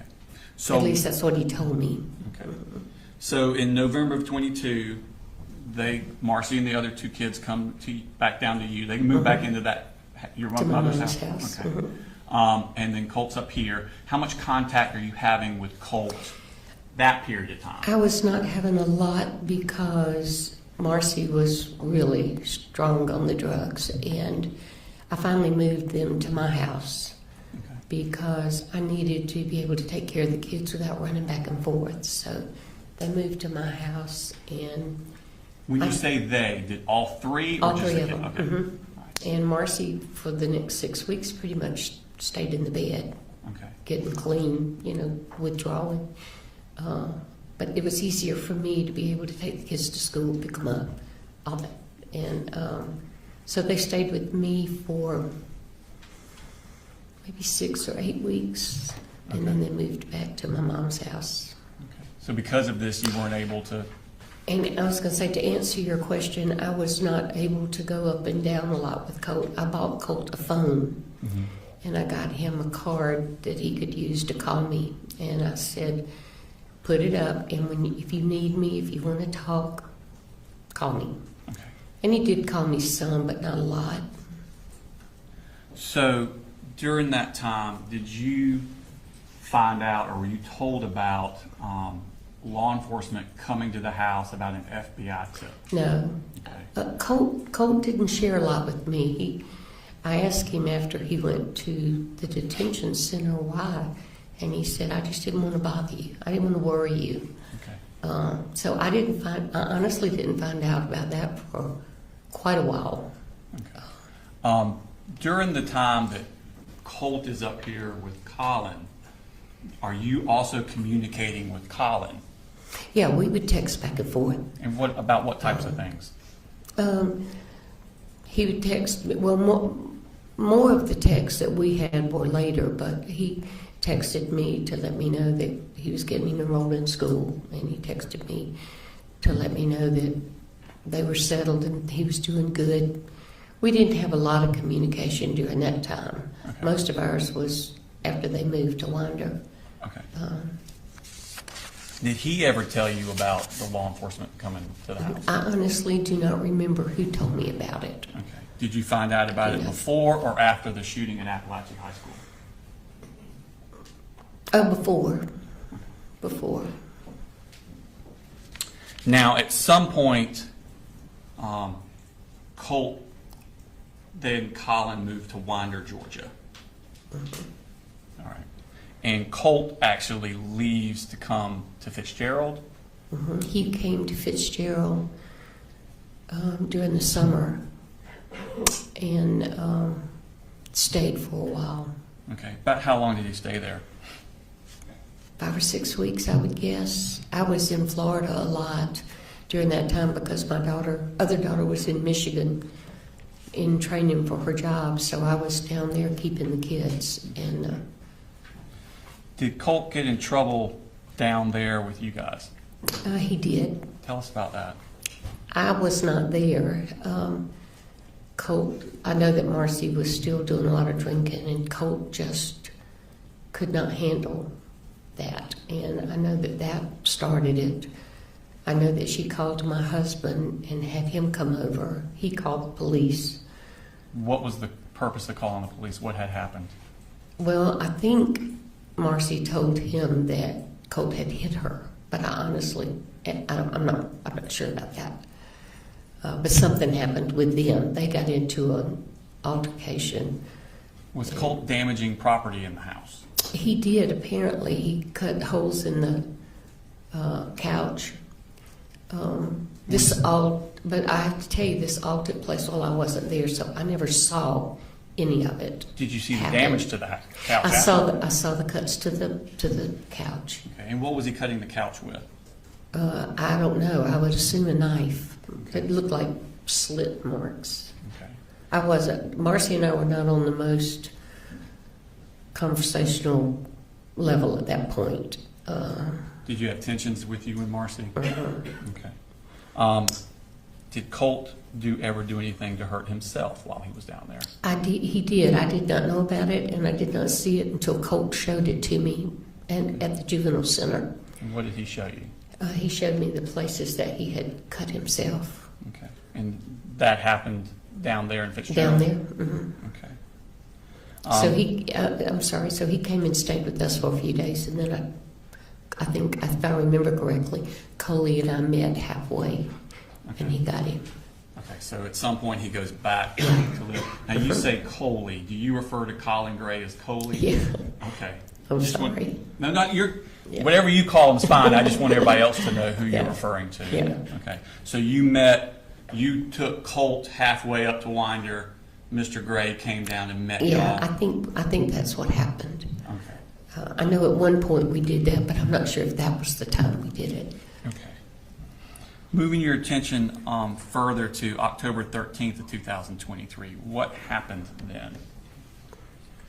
That was when DFACS tested Marcy Okay. for drugs. Where were you at that time? My husband and I were in Virginia. Okay.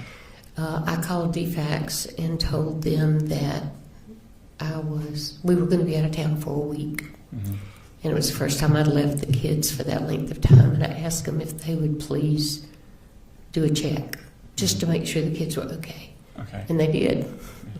And So- they tested her for drugs? Mm-hmm. Okay. Yeah. When you got back, how long was it before you got back after that day? That was the 13th. I can't think we came home like the 15th. Okay. Coley had just come and gotten the kids. I was about to say, the kids were already gone by the Yeah. time you got back? Okay. And as far as you understood, the kids had moved up to Winder with Mr. Okay. How did Marcy take that? Well, she was not happy about it. Okay. And did that come to a head in November? Yeah. Tell me about what happened there. Marcy I don't know what she was taking, but I had been at Annie's with the kids. That's your other daughter? Yeah. And I was coming home, and when I got home, she asked me to walk outside with her, and I did, and she said, "Get in the car." And I said, "Where are we going?" And she said, "Just get in the car." I said, "No, I'm not getting in the car."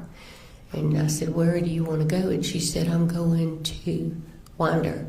When she refers to the car, whose car is she talking She about? was talking about my car. Okay. Does she have a car? She did, but I found out later that hers didn't have any gas in it. Okay. So I told her no, that I was not going to get in the car and I was not going to Winder. And she said, "I'm going up there and I'm going to kill him." I said, "No, you're not. You're not going up there. You're not going to kill him. You're not going to traumatize your children. You're staying here." And I turned around and went back in the house. And she followed me back in the house, and she had a fire burning. And we found out later that she had burned, my younger daughter was a soccer player. She had burned all of her soccer jerseys, all of her pictures, all of her personal things in the fireplace. And then she went in our office and called me in there, and there was a chair sitting there with a blanket on it. She said, "I want you to sit down." I said, "For what?" And she said, "I know you're going to call the police as soon as I leave, and I'm not going to let you do that." So I sat down and she taped me. And I didn't fight her because I have worked with emotionally disturbed children long enough to know that when somebody's in that state, you don't get physical with them. And I was not going to do something that would get me hurt. So she taped me up and she switched car tags, put mine on her car, and left. In your car? No, she went in her car. She got money out of my wallet to Okay. put gas in it. Okay, so she put your tag on her car, took money from you to buy gas, and then She switched the tags because her tag had been flagged. okay. And I didn't find that out until later. I didn't know what was going on. I heard her banging around in the house, and then she left. How did you get free? My younger daughter called. I didn't call her when I got home. I always called her. And she started calling my phone, and I wasn't answering. So she just figured I'd gone to bed. So the next morning, she still couldn't get me on the phone, so she called. You're still in the chair the next morning? Okay. She called her best friend, who lives 3 houses down from us, and said, "I need you to go to my house and check on my mama." Where was your husband at this time? He was in Virginia playing golf with our son. Okay. So she said, check the car first. If her person's stuff is still in the car, there's something wrong. So she did, and then Annie stayed on the phone with her and said, I want you to go in the house and look around and see what you see. And Mary Beth is the one who found me. Okay. Did you call the police? Mary Beth did. I told her, I said, I have to go take a shower. I can't do anything until I take a shower and clean myself up. And then I told Annie, I said, y'all just stay on the phone. And then somebody came to the house and was beating on the front door. Mm-hmm. And it scared Mary Beth, so Annie called the police. Okay. At some point, you find out that Marcy has been arrested up here. Uh-huh. Okay. And does she eventually end up back down in Ben Hill? Uh-huh. Tell me about how that happened. Well, they put her in jail here for what she did to Coley's truck. Mm-hmm. And then she went to court, and they gave her fines and all that, but they did the first felony, whatever that is, so she didn't have to stay in jail. So we had her transferred from Winder to Fitzgerald. Because there were charges for her? There were Fitzgerald? charges for her down there, and they wanted her down there. Okay. So they transported her there. And then I left her in jail for a couple of months. My husband didn't like it, but I told him, I said, she needs to get clean, and she's not going to get clean any other place. She may not even get clean in jail. But she was in jail altogether 5 months, maybe, something like that. And then she asked me if I would consider helping her get into rehab. Mm-hmm. I told her I would, so I found a rehab, and I talked to the sheriff, and he said they would transport her to rehab. They did not want her to come home. But my husband insisted that she come home, so she came home for 3 days, and then we took her to rehab. Where was the rehab located at? The rehab is located in a little bitty town called Glenville, which is about an hour and a half from west of Savannah. Okay. And when was it that she went into the rehab? Do you remember? May, maybe? Okay. Sometime in May. So from November of when she was arrested up here till May, she's been in jail somewhere. Maybe April, I can't remember Okay. which. And then from there, she goes into a rehab facility. Is this a rehab facility she can come and go as she pleases, or is she? No, they were required to stay there, and they had to work. Mm-hmm. So we could go and visit her, Mm-hmm. but she couldn't leave. Okay. Or she was not supposed to leave. Okay. And when does she get out of rehab, you know? She didn't get out. She left. Okay. And how did she leave? She called me on Friday night and told me that she wanted to transfer to a rehab up around Winder. Mm-hmm. She couldn't go to Barrow County, but she was looking at Clark Was she County. banished from Barrow County? Yeah. Mhm. Okay. So I told her to give me a few days, and we'd look around and see what we could find, and I'd get back with her. So then she called Coley and told Coley that her dad and I said it was okay for her to I'm leave. going to object. It seems like this would be hearsay at this point. What's your response? She wandered a little further than I anticipated, Your I'll Honor. sustain the objection. It's fine. How did she get out of, who picked Coley her up? went and got her. She called him and told him that we had agreed to let her leave, so he Okay. went and got her. Okay.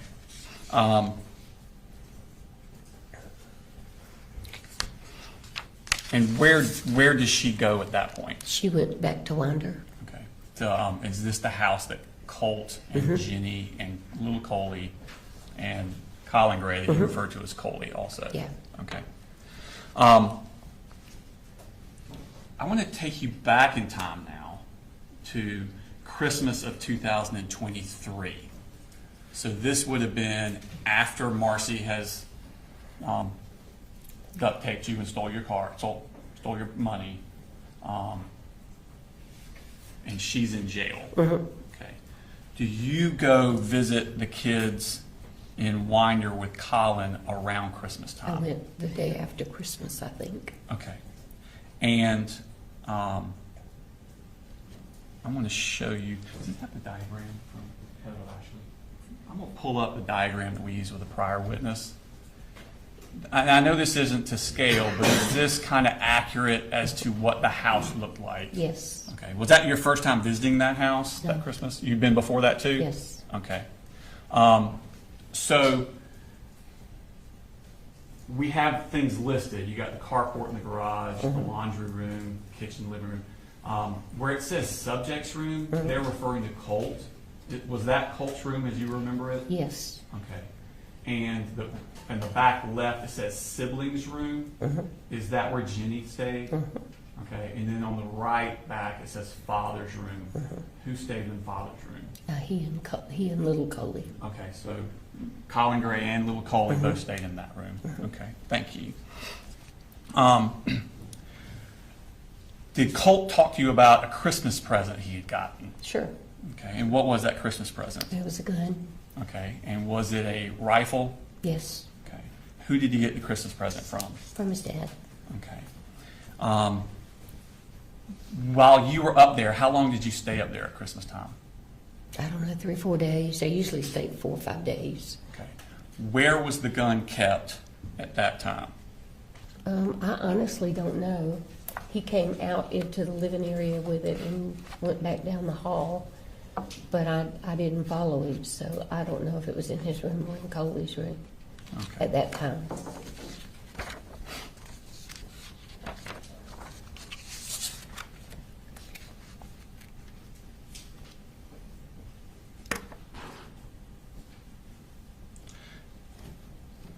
Did you see it? Did you go back up there after Christmas? How often would you go up there after Christmas? I went back for Colt's birthday. His birthday was 14th of January. Okay, so shortly after Christmas. Okay, where was the Colt gun at that time? It was in Colt's room. It was in Colt's room? I'm pretty sure it was. I Okay. couldn't swear to it. And when would be the next time you went up there? Probably sometime in February. I tried to go about once a month after they moved up there. Cause, Okay, so once a month. yeah, And whenever you went up there, where was the gun? I never really looked for it. Sometimes, the couple of times I did see it, it was in Colt's room in the corner, Okay, propped up in the corner. okay.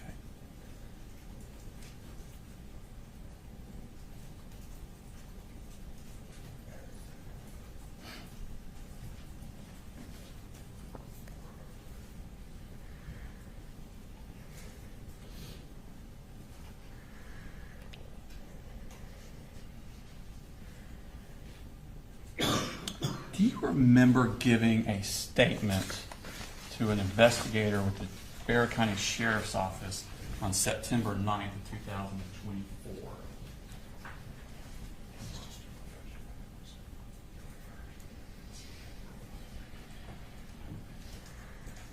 Do you remember talking to Jason Smith with the Bexar County Sheriff's Office? Do you remember talking to him about these times you would go up there and where the gun was located? I talked to so many of them, I don't remember Okay. what I said to which one, Okay. honestly. If I were to show you a transcript of that, would it refresh your memory? I'm sure it would. Okay. Starting around here, read all the yellow down. All of it. Yes, ma'am. Just read it yourself. See if it refreshes your memory.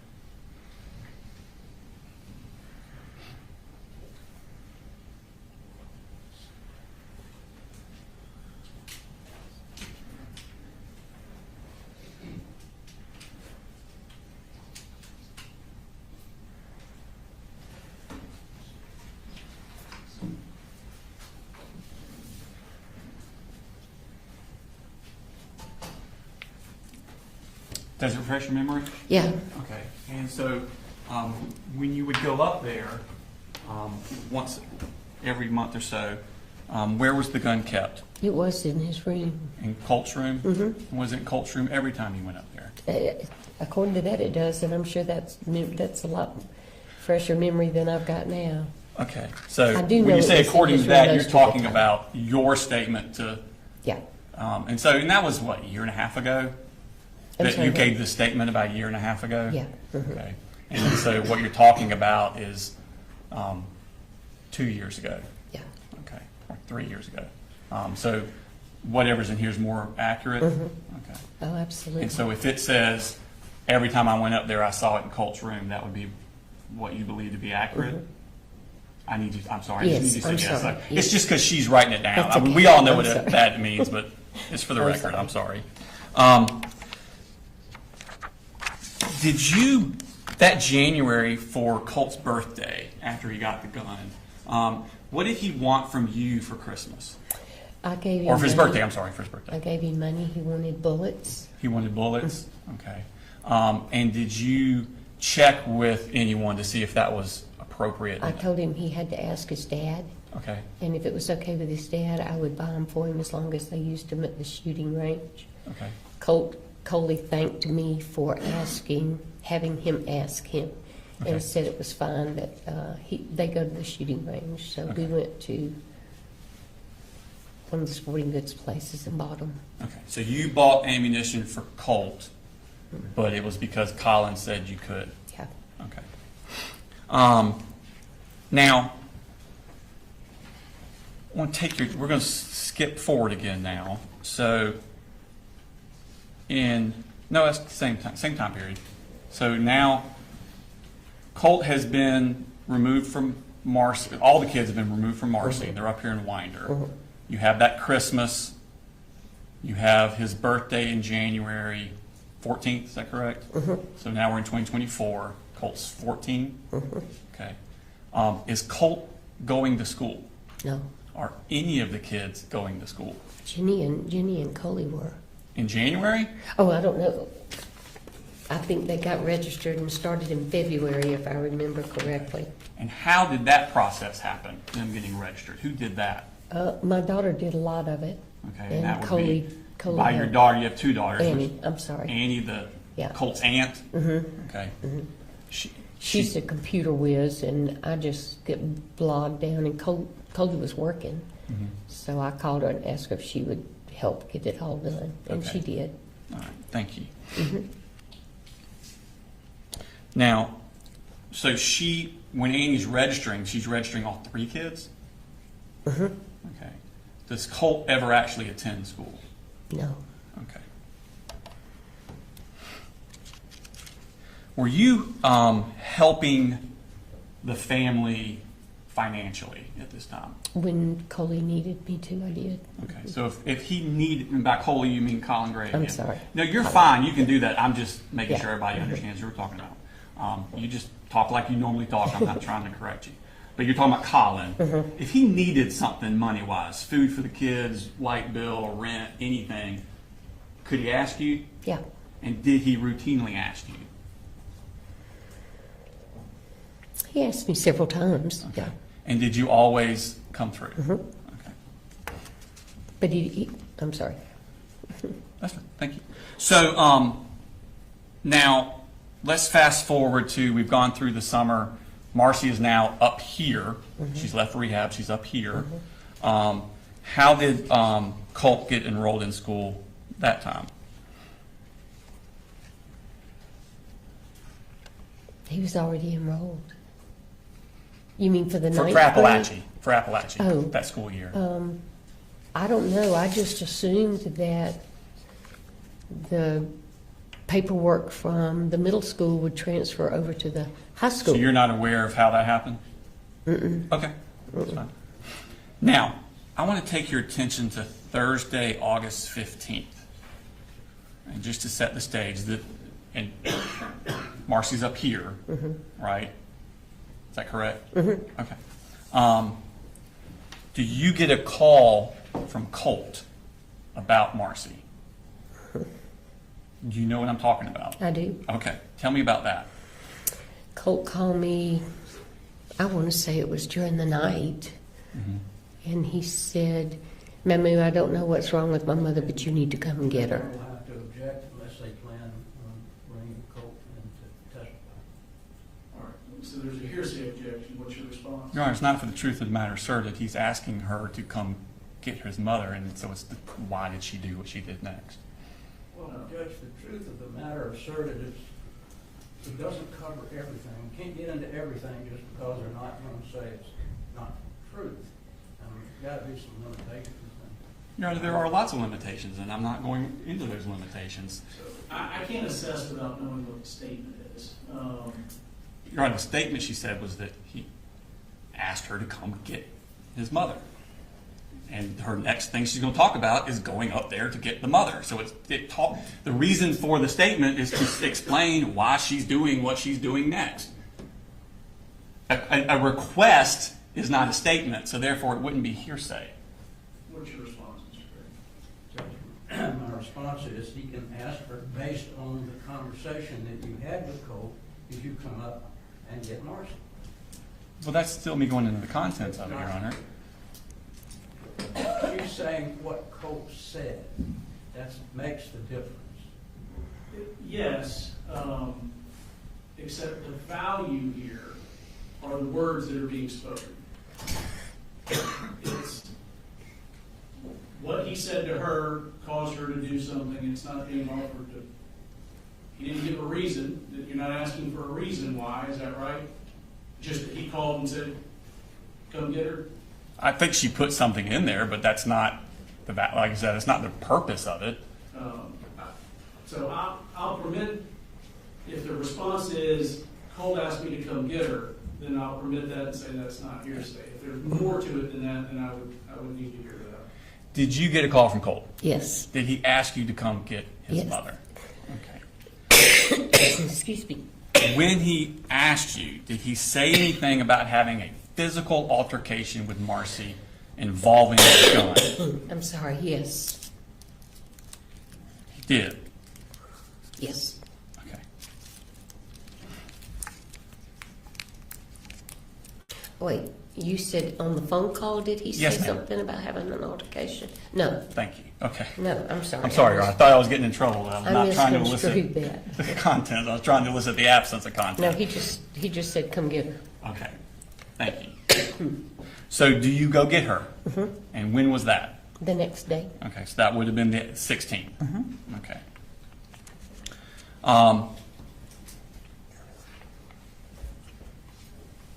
Had Colt texted you that morning while you were coming up? He did. Based on that text, where did you think Colt physically was? At school. Okay. When you arrived, who was at the house? Colt was, but we did not know it. Okay. Thank you. Who else was there? Marcy. When you say Colt was there but we did not know it, do you mean we did not know he would be there, or when you got there you still did not know he was there? I still did not know. I thought he was in school. Okay. What did you do when you got there? What were y'all doing? We went in the house, told Marcy to get her stuff together. We were going back to Fitzgerald. Okay. And did she begin packing her stuff? Okay. Did y'all help her pack? Where were you standing while she was We were packing? in Coley's room. I was sitting on the bed. Charlie was just walking around. And is that where her stuff was, in Coley's room? What she was getting at that time. Okay. Did you see Colt at all? No. You have any knowledge that he was in the house at No. that time? Okay. No, I thought he was in school, so we didn't even look. Okay. He didn't come out and say, "Hey, Mamu." Okay. Was there damage to the door to Jenny's bedroom? Okay. And I'm sorry, I'm gonna need you to say that loud. Yes. Thank you. Was there discussion between you, your husband, and Marcy about the damage to the door to Jenny's room while you were in the house? Marcy and her daddy talked about it. Okay, thank you. When you were leaving, did you see Colt? Yes. Tell me about that. We were getting in the car and he opened the door. The door of what? The back car? door. The back door of the house? Mhm. Okay. He had overheard a conversation she and her daddy were having, and it really upset him, and he was just yelling, "Don't come back, you lied to me, you're making all this up, don't you call defects on my daddy." What was his demeanor like? He was just upset. Okay. Was he furious? I would say probably yes, he was. Okay. And he threatened to kill you all? I honestly don't remember if he said that or not. Okay. If you had said it at one of these earlier interviews, would that be? Oh, yeah. It would be more Yeah, accurate? no, it would be accurate, yeah. Okay. Did you tell Colin about this, what he said? I can't remember if I did or not. We talked to him and went by to see him to take some medicine. And I figured that Marcy probably told him. I don't remember if I told him or not. Okay. I don't When you remember if I were- talked to him during that time. This was upsetting to everyone that Colt's come out yelling. Oh, yeah, it was to them. Okay. And so y'all leave at that point? Yeah.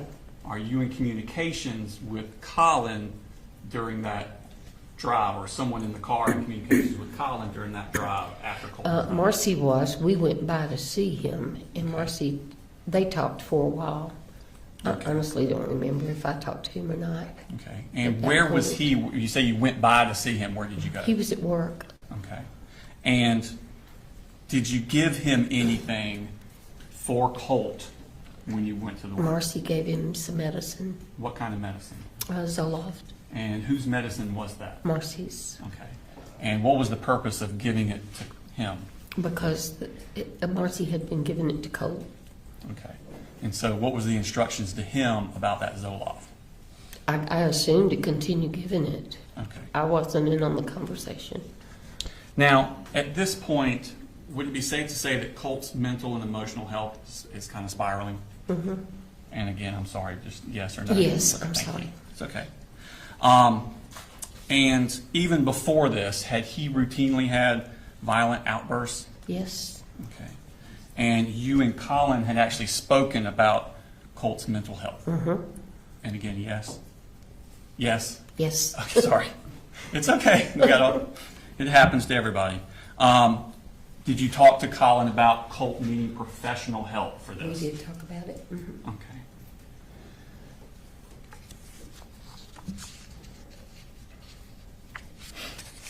Did you tell, when you stopped off to give the Zoloft to Colin, about what Colt had done when y'all were getting in the house? I didn't talk to him. I didn't talk to him. You didn't talk to him? No, Okay. we stayed in the car. Marcy, he was working around in the back of the fire station. Okay. Marcy talked to him.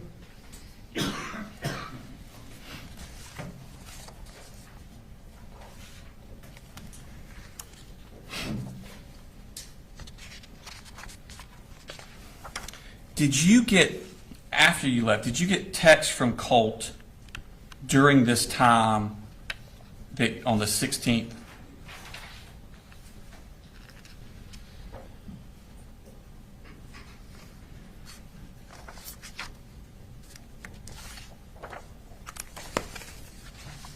Hold on just a second. Wrong page. Sorry. Thank you.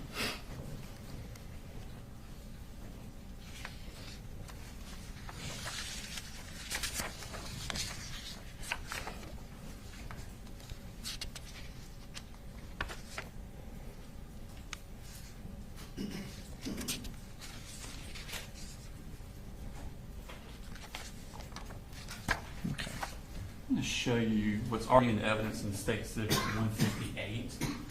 These are text messages from Colt's phone to you. Colt would be where it says owner in the green, and then your grandma in the blue. Before those are published, we're going to object to those. These are text messages Colin is not part of that chain. They are between Colt and his grandmother. The statements that are made, we don't have an opportunity to have Colt come in and testify about what was going on, why he was saying these things. So it puts us in a pretty precarious position, especially the fact that we don't believe that Debbie ever communicated any of these things that were said to Colin. So that makes it even more of a problem. So we would object to any and all text messages that the state plans to put in. So the objections essentially, they're hearsay. And hearsay, Judge? Correct. Schmidt. Your Honor, if I could, I would like to lay the foundation for their accuracy, and then I will let you look through them. And once you've looked through them, then I will explain the relevance of them before I post them to the jury. Okay, so, yeah, presently don't go through the content or publishing to the jury. Have you had a chance to look through them? Do they accurately reflect the conversation you were having by text with Colt as you're on your way up and leaving the house? I'm sorry, yes? Yes. Okay, thank you. So at this time, Your Honor, you can flip through those, and then we'll go through the contents of them.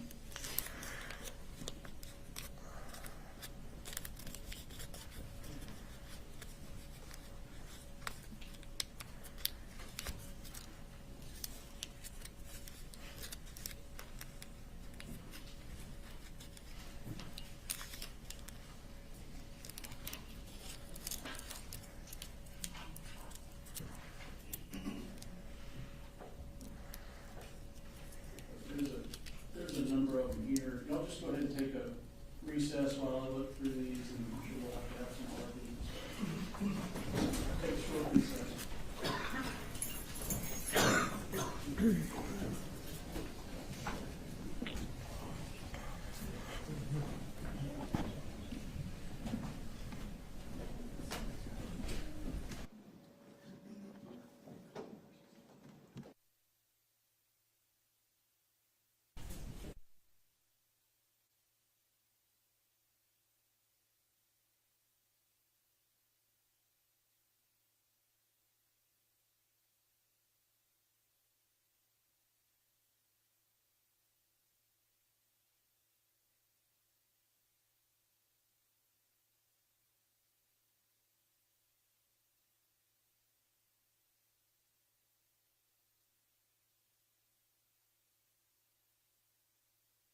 just going to testify, just in general, that she told any of these things to Mr. Gray?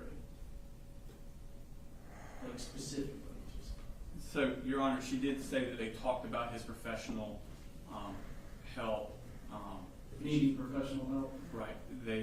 Which is not actually in any of They this. went to Colin's work, and by they, it's her husband, and her daughter, Marcy. Things were discussed with him. She does not remember if she said or if anyone said. However, my next line of questioning is later that day, he sends her a text of a screenshot of the enlightenment counseling that he had filled out that the earlier witness testified to, which would give an inference that he is affirming to her that I am getting cold professional help the same day that this is happening. And so the purpose of this, Your Honor, the things that happened at the house and the Zoloft, she's already testified to that, so we're not getting it in for any probative value of that. What we're getting it in is this is showing a complete, utter meltdown of Colt by text.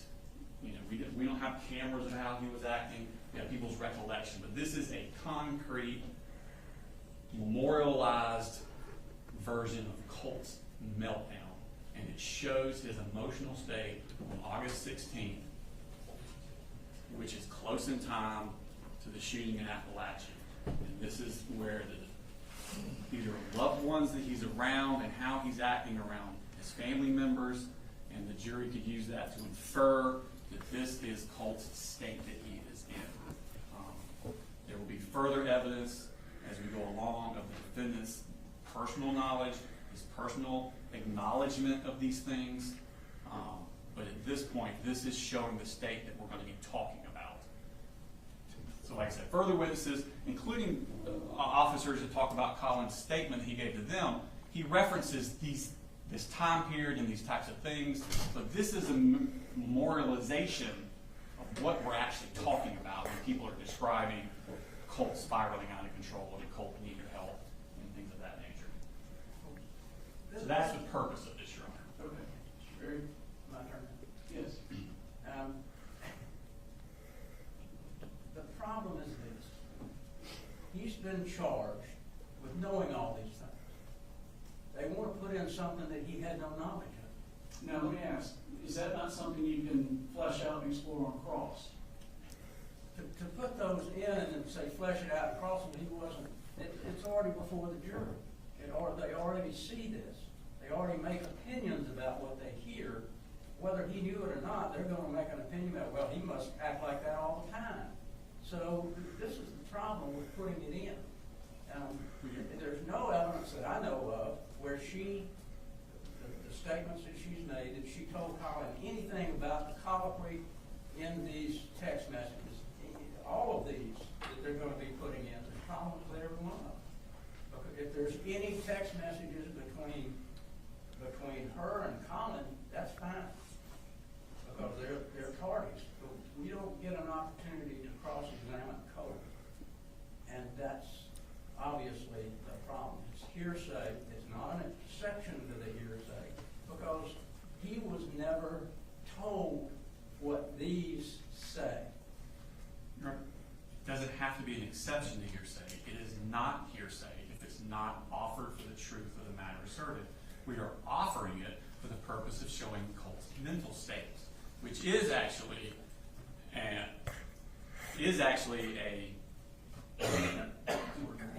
exception to the hearsay rule.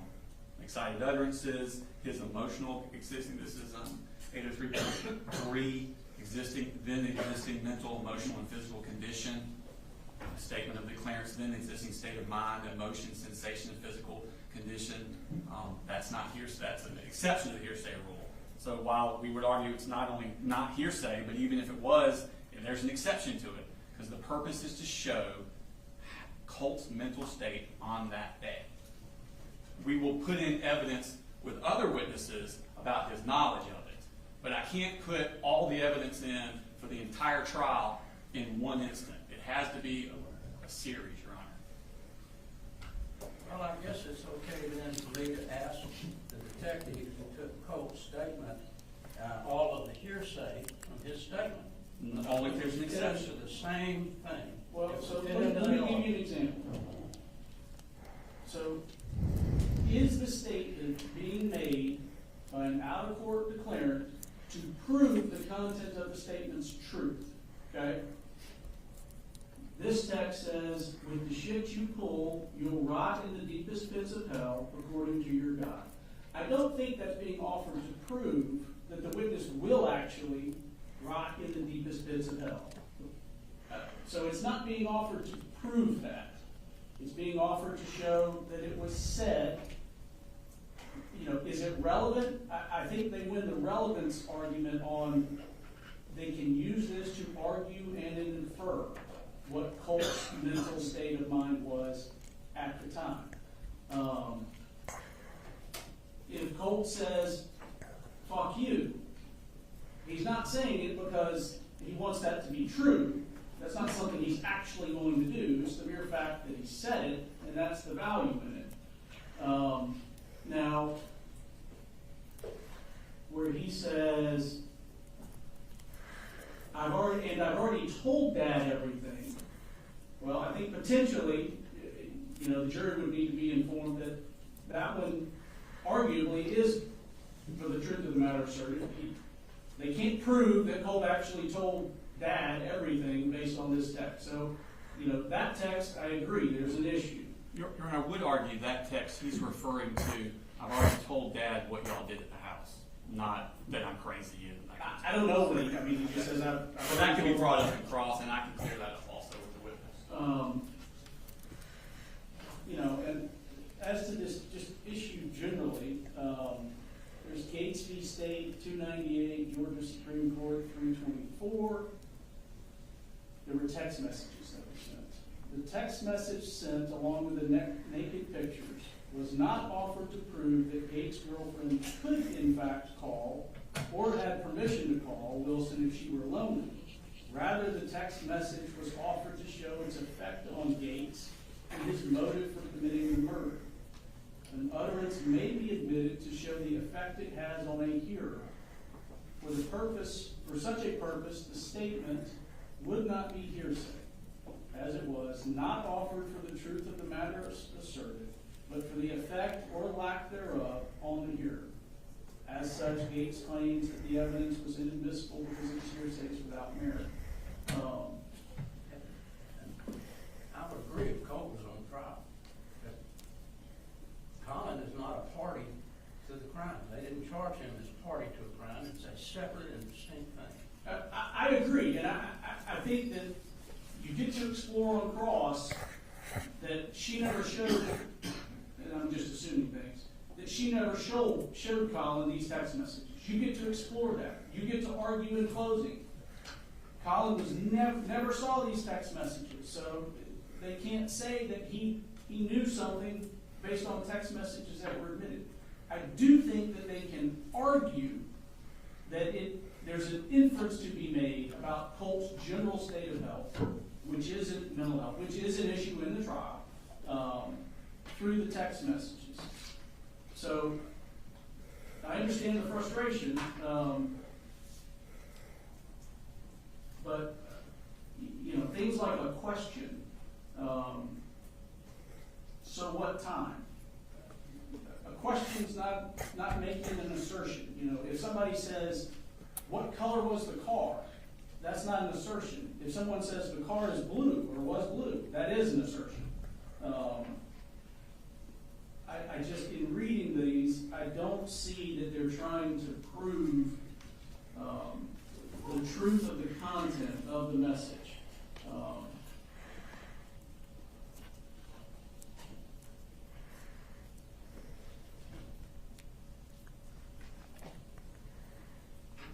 Now, there's one that's got an image attached. I can't tell exactly what that image is. I don't know what it is either, Your Honor. We just put it in there for the completeness of it. I can't tell what it is. It's probably like a picture he took of something. I don't know.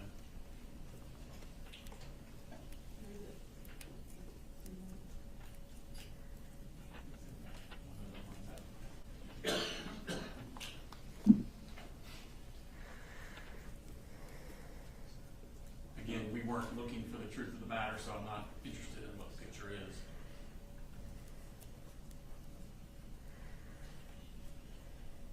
No, Mr. Berry, I'm happy to instruct the jury that the messages are being offered not to prove the content, the content of Colt's half of the messages are true, but that the state argues that they're to show his mental health. And then you can on cross elicit whether or not any of this was actually ever shown to Mr. Gray. If you want me to give that sort of instruction, I will. But I do think that the messages are admissible. They've got a ton more. We make the same objection to all of them. So. Yes, sir, I was going to, it's not a ton more, but I have 2 more instances. I was going to go ahead and give them to your honor. You can be looking at them. It would be the same, have the same objections. They're actually shorter than that one.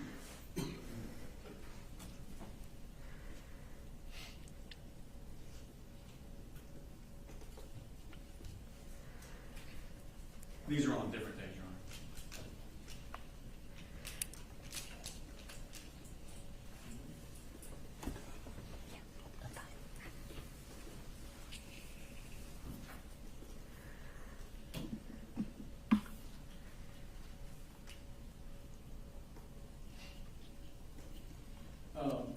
So let me ask, just starting into these. So Mr. Berry, this one, this is States 158. I think it's States 158. This is from Colt to the witness. You're blatantly ignoring my calls, and so I'll just say this. Ask Mama why the fuck she was drunk that one to the point where she was literally passing out. After Dad told her he didn't want to drink any of that Jack Daniels he got from a coworker for his birthday, and then he lied to me saying that she was just tired. Do you want that one out? I think, to me, arguably, that the content of that is more for the truth of the matter asserted than, I don't know if you think that one is good or bad for you, though.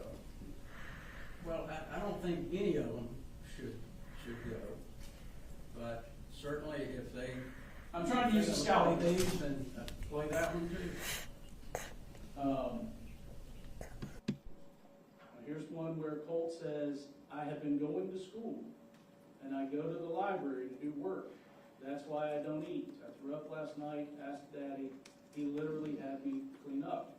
So, to me, that makes it look like he's going to school and went to the library to do work. So potentially the content there is something, to me, that's more about a state of mind than the content. Or it's more about the content than the state of mind. So do you want that one excluded? Or do you want? If the court's going to allow the others, I think we ought to allow those as well. Okay.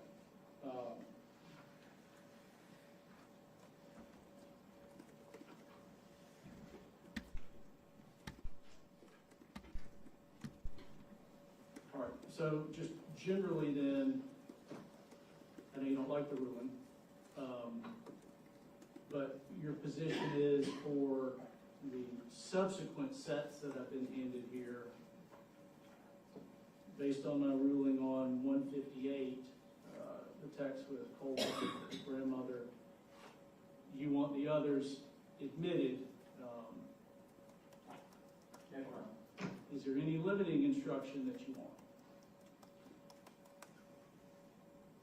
I think it certainly would be helpful to the jury with limited instruction. What do you want that to look like? What the court had said earlier probably would be sufficient. We'd like the jury to know that, well, they're not going to know what crosses now anyway. But I think it would be important for them to know these are text messages that are allowed under certain particular rules. That shouldn't take those. That they're not to be used to prove the truth of the content of the text messages, in as much as Colt has not testified, and I don't know if he is or isn't at some point, but it's here still. Okay, any objection there, Mr. Smith? Okay, I'm gonna give these back to you. How much longer do you have with this witness? If we could break for lunch now,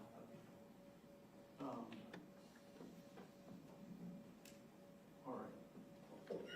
And y'all, I know you said you need probably an extra 20 to, I'm gonna say 30 now, because I think I'd like to speak to Ms. Brooks about the next witness, so we don't have to have this, okay, to see if we can shorten this process, all right. if that makes sense, Ms. Yeah. Brooks.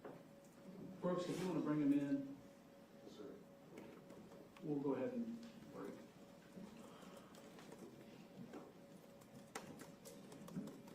I had one minor issue to address with the court after they were Okay. at the bench.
Don't get comfortable.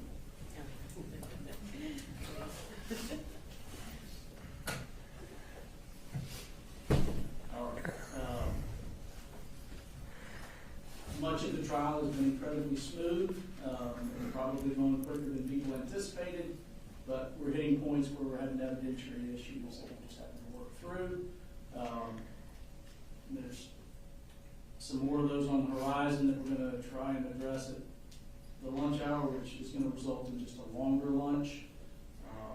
So why don't you all plan on taking the lunch recess till 12:35? Well, I'm sorry, 1:35. 1:35, and then waiting longer. Sorry. All right. Be in lunch till 1:35.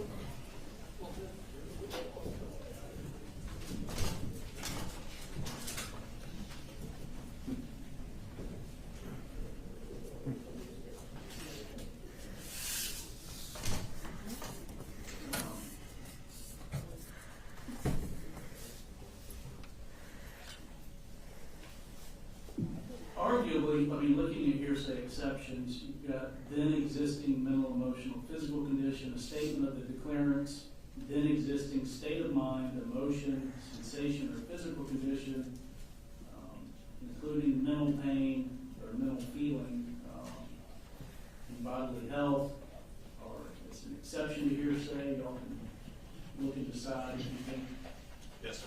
these qualify there as well. What time do you want me back on the bench? well, we're ready to go with this. Next one, then. I'm sorry, I don't have the next witness. It's not Yeah, I mean, probably 1:20. I don't feel like we'll have as much of a disagreement. We're pretty reasonable. I'll take the bench at 1:15. I'll take the bench at 1:15. I think they said Ms. Hall would be more reasonable. Hurts my feelings. I think Not bad. Thank you.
My wife doesn't want to.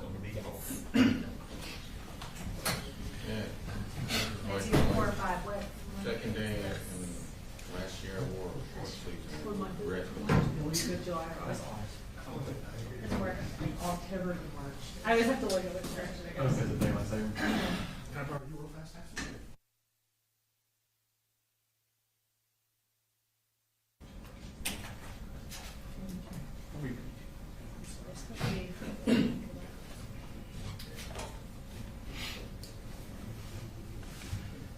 I've been told that some on the first row are using their cell phones to record.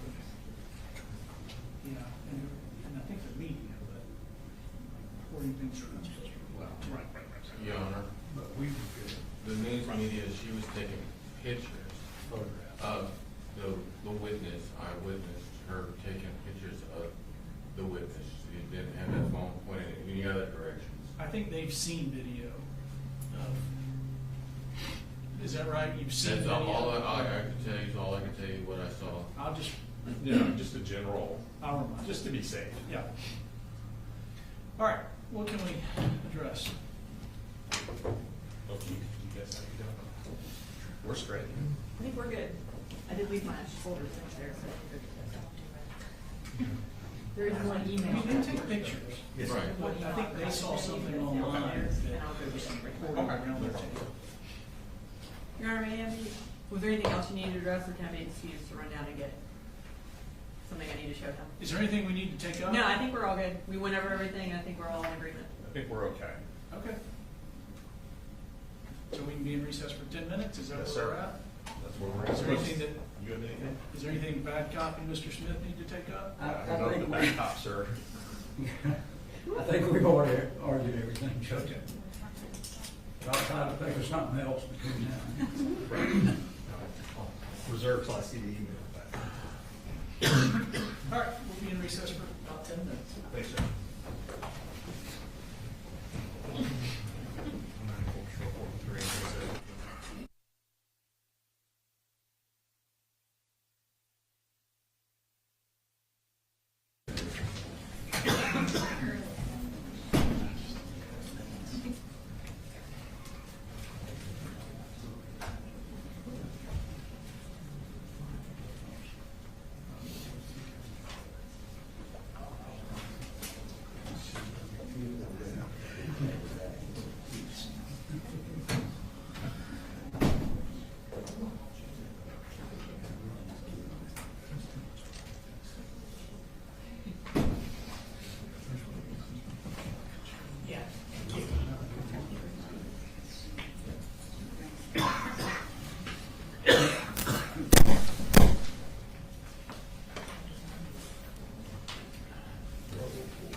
We have one in the restroom.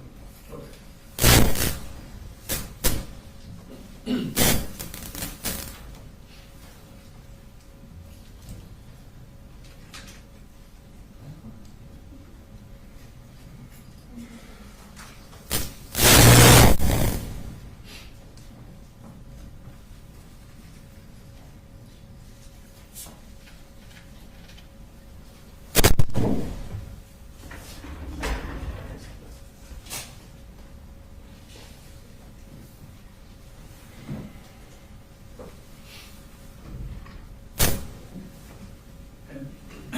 Or remind me where we landed, Mr. Gray, you do want limiting instruction or not? I think we had agreed that we were. Okay. So my intention then would be to tell the jury that they're about to receive into evidence a series of text messages that are being offered either to simply to show the words that were being said, or to the extent it may, the mental state of Colin Gray, and not for the purpose of proving the truth of the content of the messages. Okay. And then if there's a specific message that comes up that you want to address, just let me know, and we'll address it. Thank you. And then, let me just remind, I know we don't have full media here, but let me remind, so for recording video, we've got the pool camera that WSB that shares with anybody that wants it. You can take photographs and stuff, but some of the things that you are not permitted to photograph would be things on the council table, any of the records or documents or notepads or anything that council table have, or their private conversations. You can take a picture of that, but you can't record. All right, bring them in when they're ready, Brooks.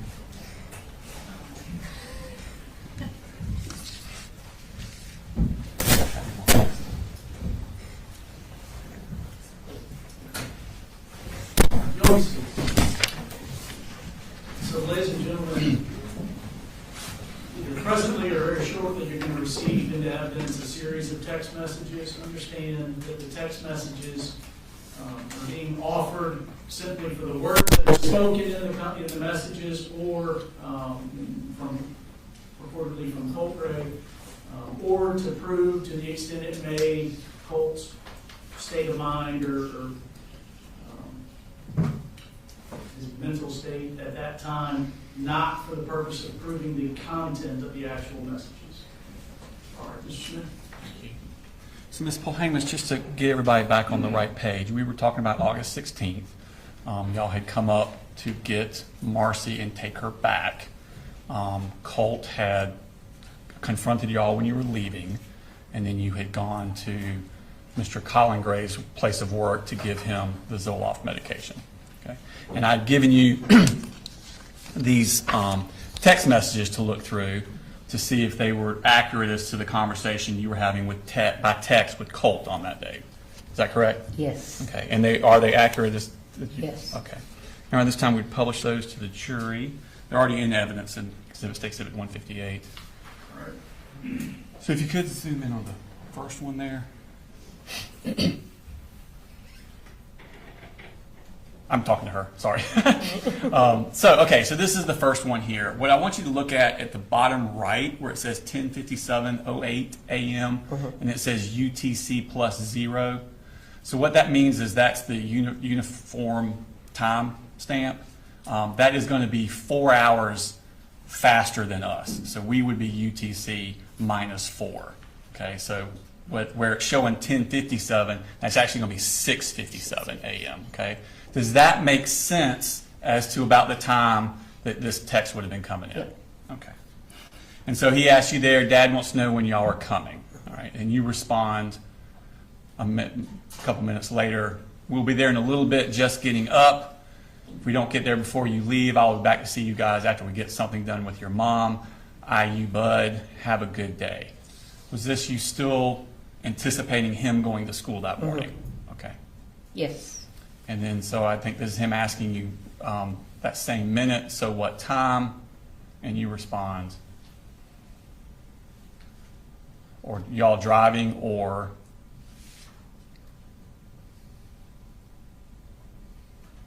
and this is you telling him not to miss the bus, you need to go to school. And if your mom is just up to avoid her, she'll be gone when you get home from school. And then I think you told him that responding to his other, if you're driving, that you're actually already up here. Did y'all get a hotel room? Yeah, Okay. we did. Okay. And this is Colt asking you, I assume it'll be as simple as getting her in the car and going, and then you respond to him, not sure, but it will go smoother if no one is there, correct? Yes. All right. And then he responds, all good, I'm heading out around 7:45, so y'all should be good. So again, you think he's referring to school? Yes. Okay. And then you say, that's what I'm hoping, just know that she'll be gone when you get home. And he writes back, love you. Is that pretty Yes. standard how he would address you? Okay. All right, so now we skip ahead. This is you telling him that y'all were all out, and he asks, and I'm sorry, this is him. All right, we're all out. So this is going to be 8:24. Where are y'all at 8:25? And you're like, headed to the house. Please relax. Try to enjoy your day. And he responds, I will. Correct? Yes. Okay.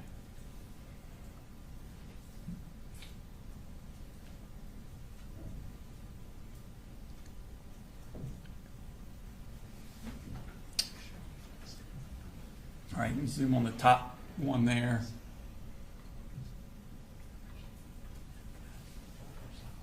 And that's him sending you a picture, and that's a picture of the hallway at the school. Okay. Yeah. And he's telling you he's leaving this here for your sake. He knows it. Does he know that it's important for you to, for him to go to school? Yeah. Okay. You stress that to him? Yes. Okay. And that's just saying a status that you read what he'd given you. So now we're up to, this is going to be, trying to do my math, 9 o'clock, the 1:02. Make sure mom leaves my Zoloft.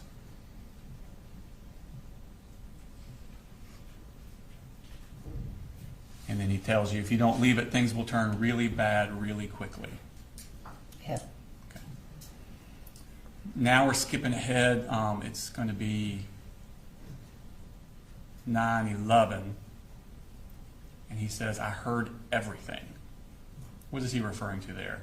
Everything that they were talking about Okay, and while that we would, were in the house. that would have been you and Marcy and your husband. Marcy and her daddy. Marcy and her daddy. Okay, so he's heard that and he's telling you this.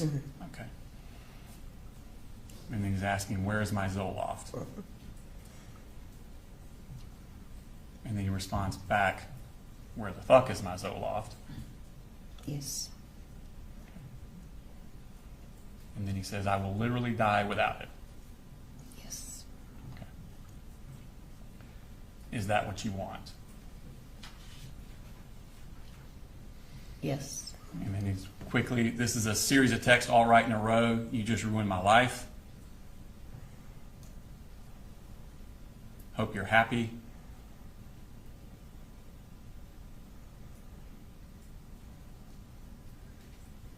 Why would y'all lie and say I threatened to kill y'all? Is this going to be after y'all have left and he came out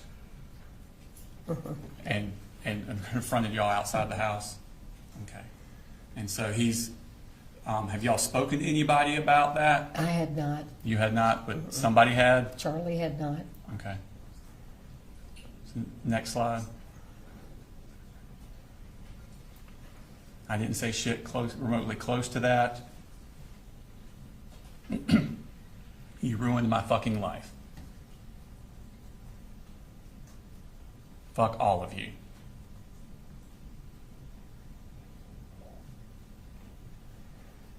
Fuck you. Fuck you and your God. With the shit you pull, you'll rot in the deepest pits of hell, according to your God.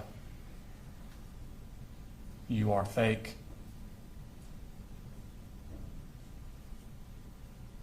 A lying, two-faced rat. It is unbelievable how fake you are. a deadbeat alcoholic son who's been fired from his job and is now being sued, a schizophrenic daughter who is also an alcoholic and assaults her husband on a day-to-day basis in front of her own kids, and finally, a daughter who chose meth, opioids, alcohol, and pills over her own children. Yes. Is he doing this to hurt your feelings? Yeah. Mm-hmm. And to get out, to vent the anger. To vent the anger. Mm-hmm. This is the way he would do it.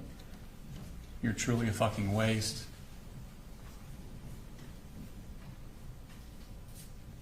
If you call DFAX and my dad ends up fired,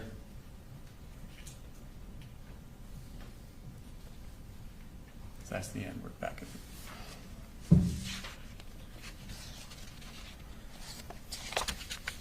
I heard everything. Okay, I'm sorry. Thank you. And I've told Dad everything. You are fucked. So these were all a string that came in all once together. One right after the And other. then, so you're reading those all kind of at once. You respond to them then. This is you. We gave your medicine to your dad. He will bring it to you. Your mom was the one who said the only way she would leave is if we called DFAX. I want you to have a chance to prove yourself on the Zoloft. Maybe you can with your mom gone. I know you're upset, and I'm sorry. Once again, the lies are muddying up the waters. I'm sorry we have such a screwed up family. I still love you and hope things will settle down. Yes. And he responds, my mom wants DFAX called after the shit she's done to this family. Wow. Yes. You respond, I know. Hoping to get her out will give you guys a chance to settle. Be sure to take your Zoloft and go to school. Yes. Did Colt often have outbursts like that? Verbal outbursts? Usually once every couple of weeks he'd blow off at me about something. Okay. Now, later that same day, and again, Colt is doing this. He's obviously in a specific mental state. Are you communicating this with Colin about Colt's mental state and you hoping that there can be some sort of like counseling for him or Well, treatment for him? Colin already knew it. Okay. But were you Just as I communicating? did. Were you also communicating it We with had him? talked about therapy. Okay. And on that same date, I'm going to show you what's already in evidence in State Civics 156. This is a screenshot if you like. Now, this is from Colin's phone to you on August 16th. Do you recognize that? I have to tell you, it's very difficult for me to read. Okay. I have macular and I can't read I understand. off dark paper. Did he very send good. you a screenshot where he had signed Colt up at Enlightenment Counseling Yes. Services? He did. Okay. And he sent you that on that same day that y'all had this issue Yes. with Colt. Okay, so this is later in the day. And is that accurate? Yes. You know, this time I tendered that. Oh, it's already in evidence. I'd like to publish that to the jury. It's going to be under 156. It comes from Colin's phone, Your Honor, but it's a text message from Colin Gray to her. It's just- If it's from Colin to her, we would not have objection to that. All right, you may publish it. It's admissible. And is that a screenshot of the Enlightenment counseling service thing that he sent? And did you respond to him, thank you? Yes. Okay. And that's we pulled out the screenshot there. Yep. I think your text to him after that was, this is awesome, Coley, thank you. Okay. Now, moving on, I want to go to August 21st, so 5 days after this. When you take Marcy down on the 16th, which we were just talking about, did she stay in Fitzgerald throughout? Did she ever come back up to Winder? Yes. Let me me think. change the dimensions there. Yeah. You take her down on August 16th. Yeah. Prior to the shooting in Apalachee, did she ever come back up to Winder? No. Okay. So she stays down there with y'all in Yes. Fitzgerald. Okay. Until after the shooting, Okay. yeah. So on the 21st, which is August 21st, which is 5 days after we just talked, did Colt talk with you about having urges to hurt other people? He talked to me about urges to hurt himself. Did he ever talk to you about urges to hurt other people? I really don't recall. Okay. Do you remember I seeing do him? remember vividly him talking about hurting himself. Do you remember seeing him when he had in one of these urges to hurt other people?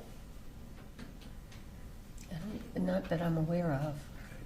Do you remember a text conversation between you and Colt where he tells you about having urges to hurt other people and you responding, yes, I've seen you in the middle of that? Okay, then I guess I did. Okay. I honestly don't remember. That's okay. I will show you these text messages from the 21st. Again, Your Honor, this is under States 158, which is from Colt's phone.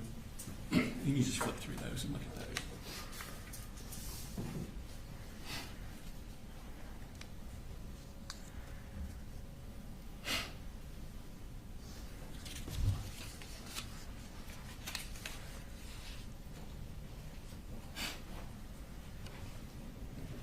Yeah. Okay. Do you remember that now? Mm-hmm. Okay. Are those accurate text Yeah. messages? Mhm. Okay. And did Colt talk to you about having schizophrenia? He did. And did he talk to you about having acute mania? He did. Okay. Did you share that information with Colin Gray? I don't recall. Okay.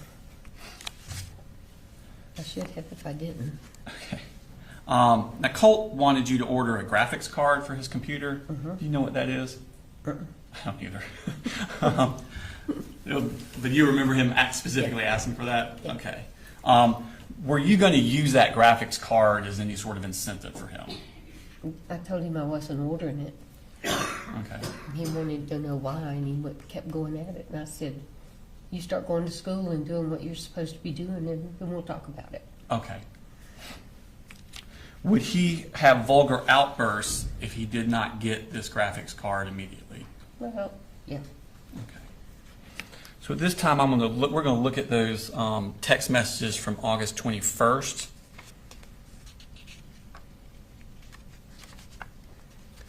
And again, at the bottom, it's the UTC plus 0. We're actually UTC minus 4, so this is going to be 4 hours earlier than what the time is showing.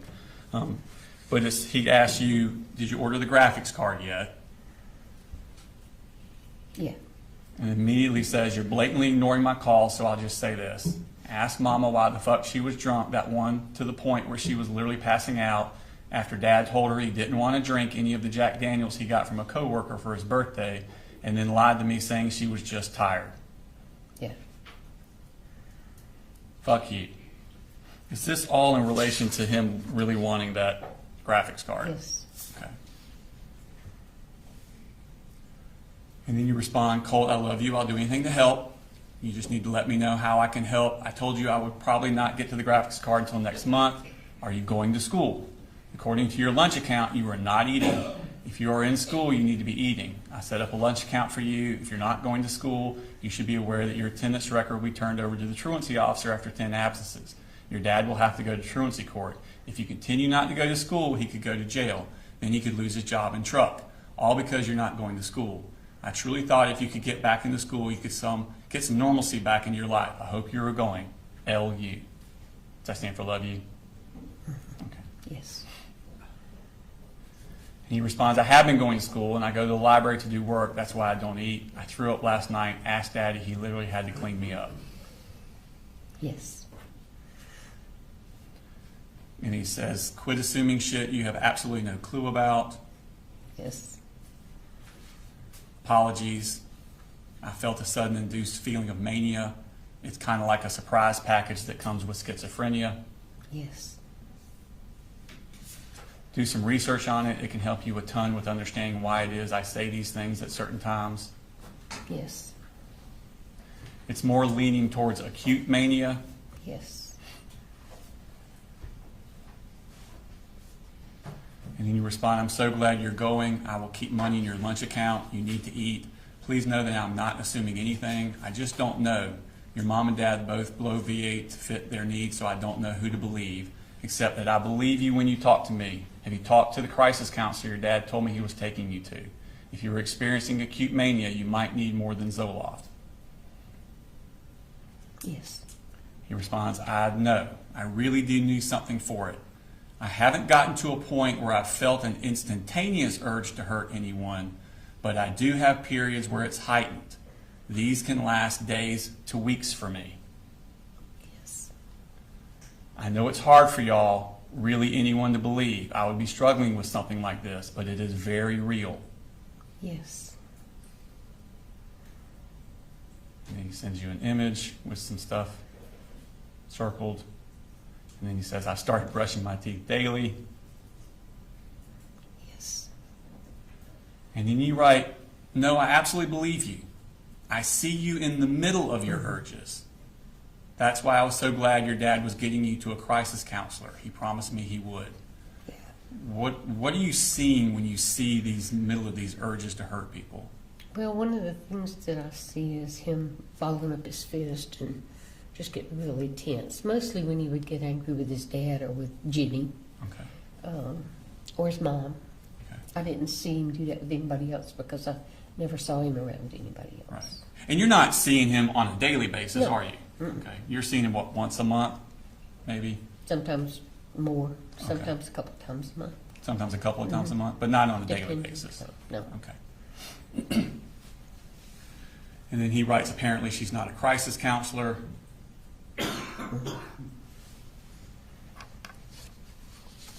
I wish she was.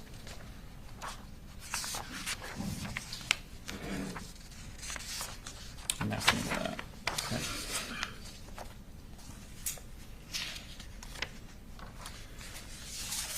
Now, going up to 5 days after that, on August 26th, were you aware of Colt having an anxiety attack at school? Yes. Okay.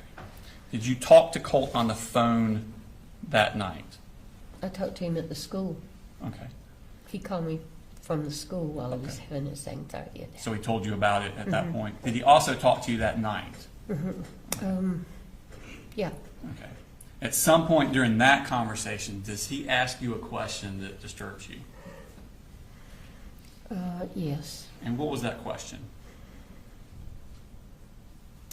If I do something terrible, would you still love me? I think that's the way it was worded. Okay. And do you, at that point, did you know who Nick Cruz was? No, Did Colt talk to you about Nick Cruz? not that night. Not that night? I went back up there, and in a conversation we had a day or two later, Okay. we were going to McDonald's to get food, and I can't even remember how the conversation started. But he asked me if I knew Nick Cruz, and I looked at him and I said, I've never heard of him. I didn't know who he was. And he looked at me and he said, "Are you serious?" And I said, "Yeah." He said, "Well, have you heard of the Parkland school shooting?" I said, "Absolutely. I read all about it, but I don't remember who did it." And he said, "Nicholas Cruz did." Mm-hmm. I said, "Well, how would you know about all that?" And he said, "I've been reading about it." And you're sure that wasn't the same day that you had the conversation? And or that wasn't the same conversation? It could have been. I can't promise you, but I do. I just vividly remember it being on the way to McDonald's. Okay. But I may be wrong. Okay. I don't know. If you had given a different statement on September 4th, 2024 to the GBI agent that was in the same conversation, would that be correct? Probably, yeah. Okay. Either way, when he asked you that question about if I did something terrible, would you still love me? And you said it bothered you. What did you do in response to that? I asked him why he would say that. You know, later, and I said, why would you think that I wouldn't love you? And I said, and he said, "I don't know." And I said, "Well, why would you think about doing something terrible?" And he said, "I don't know. I was just asking." Okay. And of course, my first thought was suicide. Yeah, I can see that. So I got in the car and went up there. That's what I say. So when I was asking, what you went up there. Yeah. So when you get this phone call, you're down at Fitzgerald, Mm-hmm. okay, and you immediately come up here, Mm-hmm. The next day. okay. And did you make any phone calls to anyone in relation to that? I did. I called the Advantage Crisis Center in Athens Okay. and talked to them and told them that I was really, really concerned that he was showing signs of manic behavior and talking about hurting, and I didn't want him to hurt himself. And she said, well, you can bring him in. I'm going to get into that in a second, Your Honor. I am going to ask her that, and I will argue it at that time, but I want to do something else. She's getting a little further along than my question, so I have something else I want to go to before we get to that. For the moment, then I'll sustain it. Okay, thank you, Your Honor. I'm showing you what's already been tendered into evidence as State Exhibit number 161. I'm sorry, did I show you that?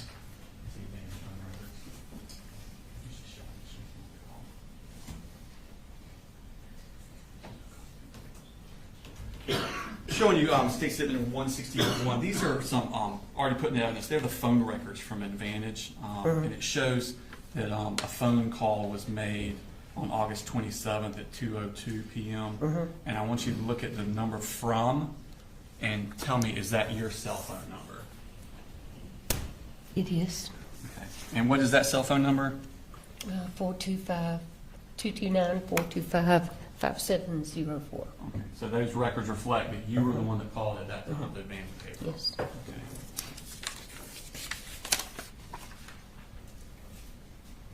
Now, when you were talking to Advantage Behavioral, did you tell them kind of what your needs were and what you were looking for? Yes. Okay. And were they receptive to that? Yes. Okay. Did they talk to you about scheduling of when it would be the most advantageous time and when would be a good time to schedule bringing Colt? Well, she said Without going into what they said, yeah.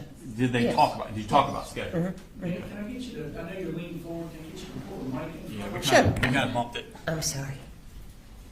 Yes. So they talked about that? Yes. You know, this time I would tender what they said about scheduling, not the truth of the matter asserted, but to show what she did next, because it's talking about appointment times and things like that.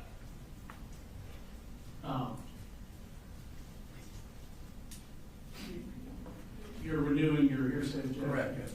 I don't know that we need to know what they told her. You can ask her if she made an appointment or. No, Your Honor, they told her something specific that then she went and told the defendant.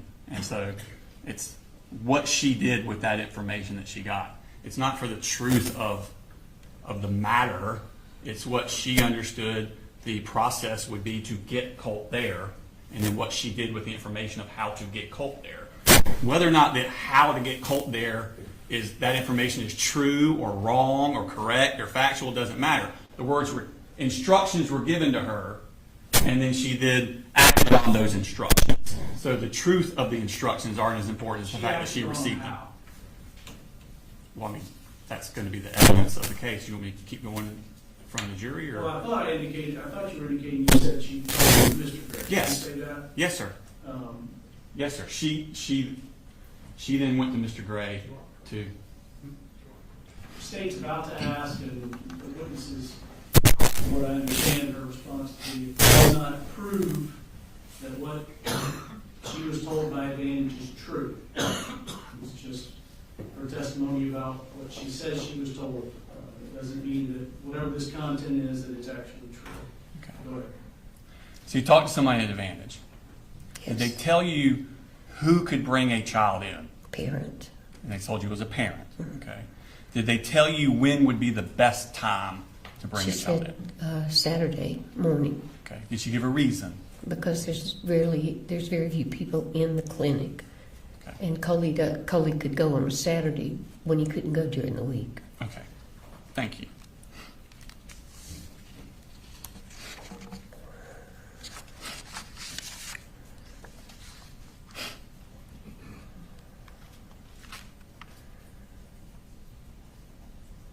Now, You called advantage on the way up, or before you left, or when you got here?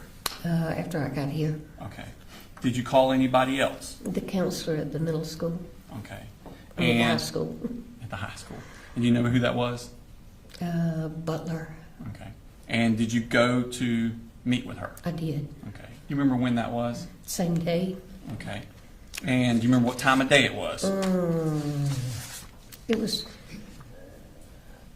was after lunch. And without going into the subject matter of the conversation, were you told about different services that could be provided for Yes. Colt through the school? Yes. Okay. Tell me about when you talked to Lisa Butler, did you tell her that Colt had urges to hurt other people? I did. Okay. Did you tell her about violent outbursts? I did. Did you tell her about him cutting himself? I did not because I didn't know at that time. Did you tell him anything about references to Nicholas Cruz? No. Did you talk about an assault rifle in the bedroom? Okay. Tell me about what happened when you left the school.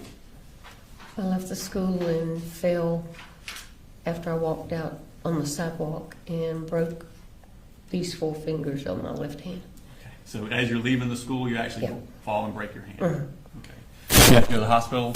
I went to the emergency room. Okay.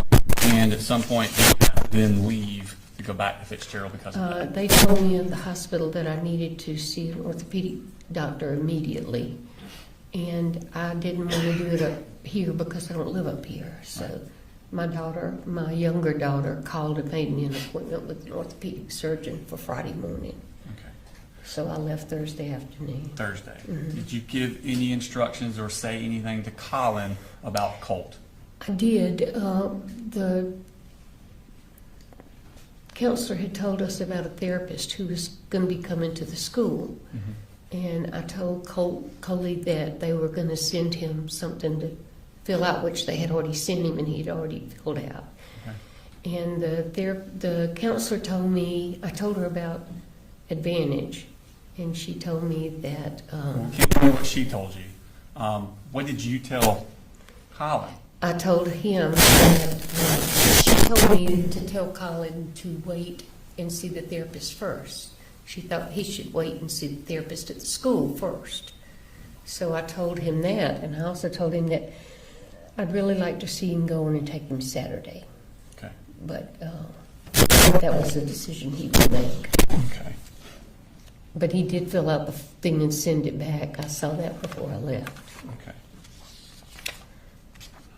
And it actually, I think, gotten a response back from the therapist before I left. Just a second.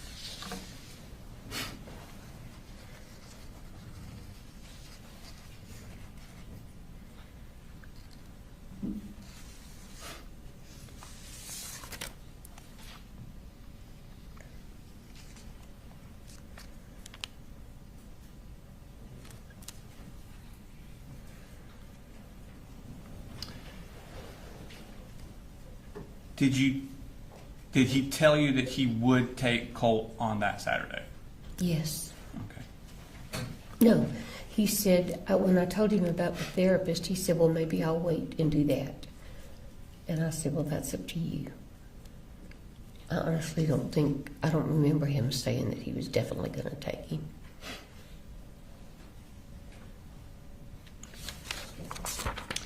I want to take your attention to September 2nd. Okay. Do you remember that day? Did you have a conversation with Colt about the graphics card again? Did you? About what? Did you have a text conversation with Colt again on September 2nd about the graphics card? Yes. Let me show you what's in States 158. This is from Colt's phone, Your Honor. Flip through those.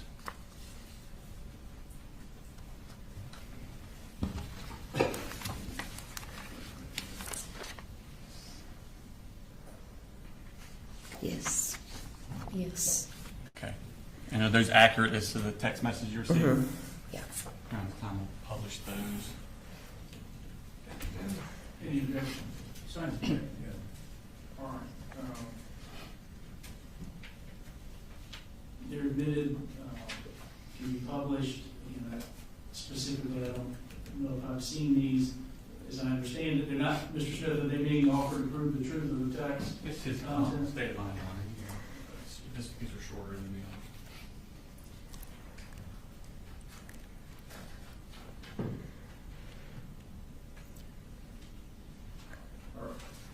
Ladies and gentlemen, their admission is to show that these were words that were said for state of mind to extend May. Go ahead. Thank you.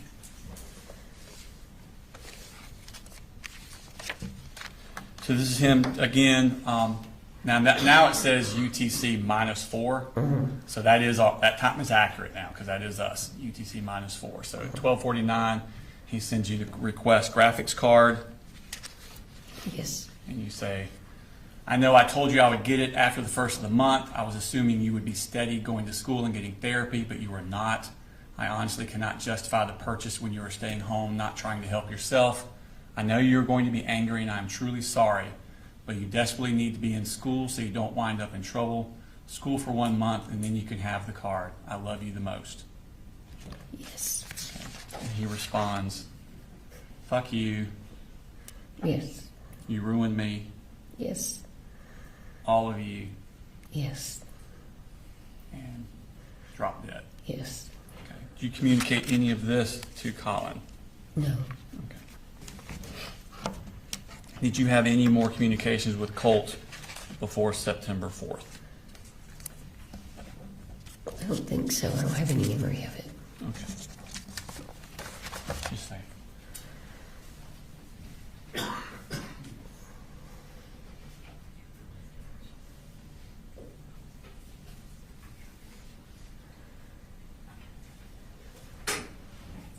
Nothing further this time. Cross. Thank you, Judge. Good afternoon. Good afternoon. Kind of a long trip from Fitzgerald. Yeah. I want to talk to you a little bit about your grandson. All right. I know you told the detectives early on that he was your heart. He was the first grandchild, correct? Actually, he was the third, but he was the first biological grandchild. Right. And that you couldn't help it, that you pretty much loved him the most. Okay. Yeah. How many statements did you give to the police, if you remember? I know you gave one in September, another one in November, another one in January.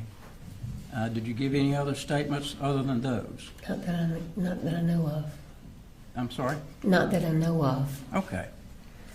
You got a soft voice. Sometimes I'm it's hard sorry. for me to hear. No, that's fine.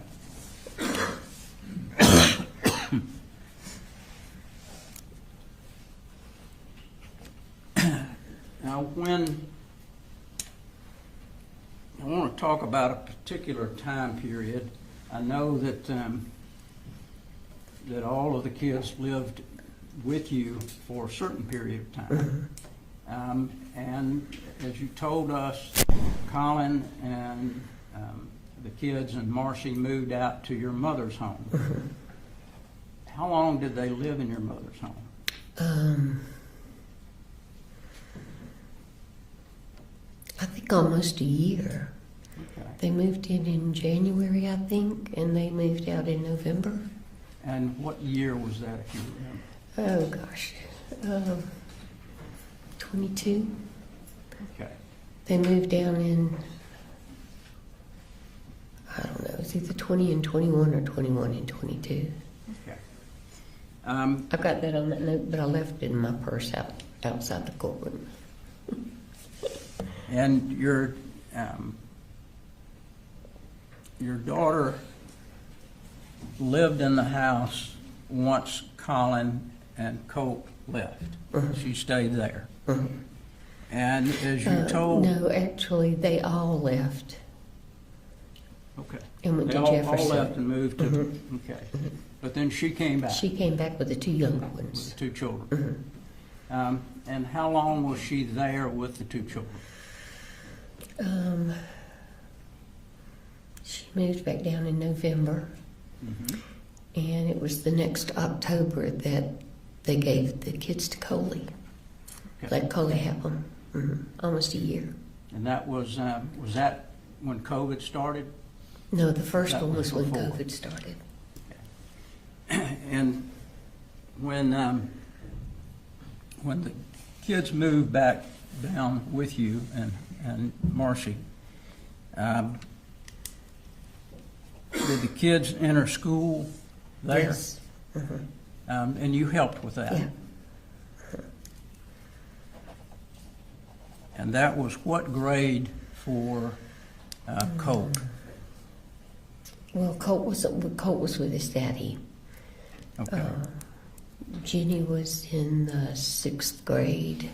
Okay. Coley was in the 1st or 2nd. I can't remember. 2nd, I think. And when all 3 children go back to live with Colin, did you know that they were registered in school? No, we helped him register them when they got up there. Okay. And did Colin talk with you about registering them in school? Okay. So y'all communicated about school and, Yeah. and how to get them registered and Sure. that sort of thing. And that was when I called my daughter and asked her to help. Okay. And Yeah. you helped Colin with a number of different things. He would call you about, what do I do with this and how do I handle this? Matter of fact, you co-signed for him to be able to get a truck. I did. Okay. And that was a truck that he got after Marcy had torn his other truck up? Yeah. After she keyed it and he lost his job. So when he found another job, he didn't have a way to go. So I co-signed with him to buy a truck. And when was that? What year was that she keyed his truck? 23 or 24. It was after she tied me up. It was that November. It was November. I think it might have been 23. I just honestly don't remember which at this point. Okay. And it was a work truck that she keyed, is that right? Yeah. Yeah, it was a company truck. Company truck. Brand new one. Now, when Colt was in the 8th grade, he was living back in Jefferson with his dad. Did Colin talk with you about how to get him homeschooling? Yeah. Okay. And did you help him with that? We did. We looked into it, but all of the homeschool programs that were offered were already full. And all they could do was put them on a waiting list. Jenny wanted to do homeschool too. And did your other daughter, Annie, help with that process She did. too? She did. Do you know whether or not Colt told his father he was enrolled and he was doing the homeschool on the computer? That I don't know. Did you ever talk with Colt about that? No. Okay. I do think that his mom told Coley that Okay. he was doing it. And But I don't during know about him. I'm sorry, go ahead. I just said I don't know about Colt saying anything about it. During the whole time that he would have been in the 8th grade, how many times did you come up to visit then? Not as many, maybe 5 or 6, Okay. because the Would other you ever, kids were with me. Well, no, when he was in 8th grade, they were all up there, so I was up there about every 6 weeks. okay. And would you talk to Colt as well as the other children about school? Okay. Coley and I talked a lot about it, what we could do to convince him that he needed to go. I actually talked to somebody at the school about it. They sent somebody out to the house, but nothing ever happened. Now, when the police talked with you back in November of 2025, you indicated that your daughter, when she was living there with Jenny and Coley, she was a mess. What drugs do you know that she was on? You ended up telling the officer the drugs that you thought she was on. I don't think she was on any after she got home, because she didn't have any. She was just having withdrawal from the ones that she had been taking. And did you tell the police that she was taking methamphetamines as well as a number of other drugs? Tell the police? I'm sorry? Did I tell the police that? In November of 2025, did you tell the police that your daughter Marcy, during that time period, was on a myriad of drugs? She was. I don't remember telling the police that, but I do know she was on a myriad of drugs. Page 148. My memory won't even allow me to remember talking to the police. No, you can't read my handwriting. Just don't even think about that. I'm going to show you this area right here. Just get you to read that yourself.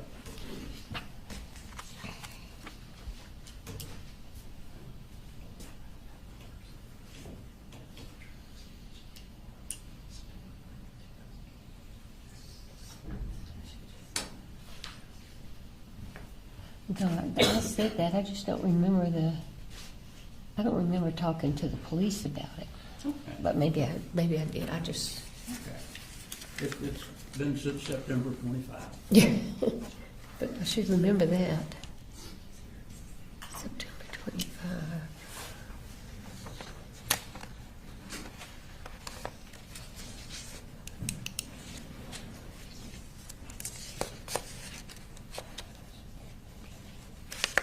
Was that related to when she tied me up?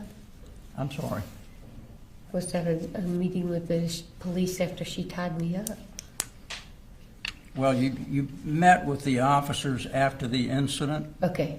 back in September? Yeah, okay. Remember that? Yeah. Okay, all right. And you told us earlier about the situation where Marcy tied you up. Did you hear the telephone conversation where Marcy called Colin and told him that she was going to kill him and Colt? No, she, once she tied me up, she left and went to the other end of the house. Okay. And she was in and out. I could hear her banging and breaking things, but I couldn't hear a phone conversation. You didn't hear did you hear that she was on the phone but didn't know what she said? No, I didn't even hear her on the phone. Okay. You told the police that she had, and this is going back to September of last year, that she had threatened to kill not only Colin, but Colt as well. Yeah, she told me that. She told you that? Yeah, I don't know if she told Coley or not, but she told me that. And she told who? Me. Okay. Do you know whether she told Colin that? I don't know. Okay. Do you know whether she told Colt that? He called me and was upset about it, so somebody told him, but I didn't. Okay. So Colt called you and was upset that his mother threatened to kill him. But it was not then, it was a few days later. I'm sorry. That's okay. That's pretty understandable, I guess. Yeah. Yeah. Yeah. He was upset because she had threatened to kill him, and he didn't understand why she would want to kill him. And were you concerned about that? I was concerned about her saying it. I really didn't put a whole lot of merit in her doing it because she didn't have a gun. But we did call Coley. I think Annie called him and told him she was on her way up there. Or I did, I don't remember. I didn't because I couldn't find my phone. Okay. Annie must have. So he was called and told about what was said. Mm-hmm. Did any of the other children know that, Jenny and Coley? No, You know? I don't know. Okay. You told us also, the state asked you about some incidents where Marcy and Colt apparently got into it, and she told you that he had stabbed a couch. Is that right? You were not present. Did Colt ever tell you that he did that, or was it just Marcy? Just Marcy. Just Marcy. So the only information that you got about him doing that was from Marcy. Marcy always tell you the truth? No.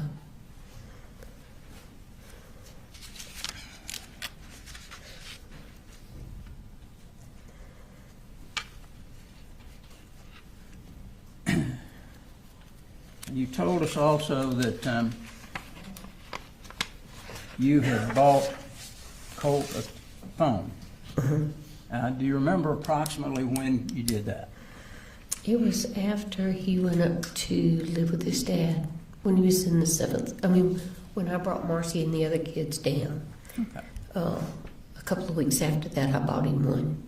Would that have been in 23? Yeah. 2023? Yeah, Okay. yes. And you, as you indicated, you and he would converse on the telephone.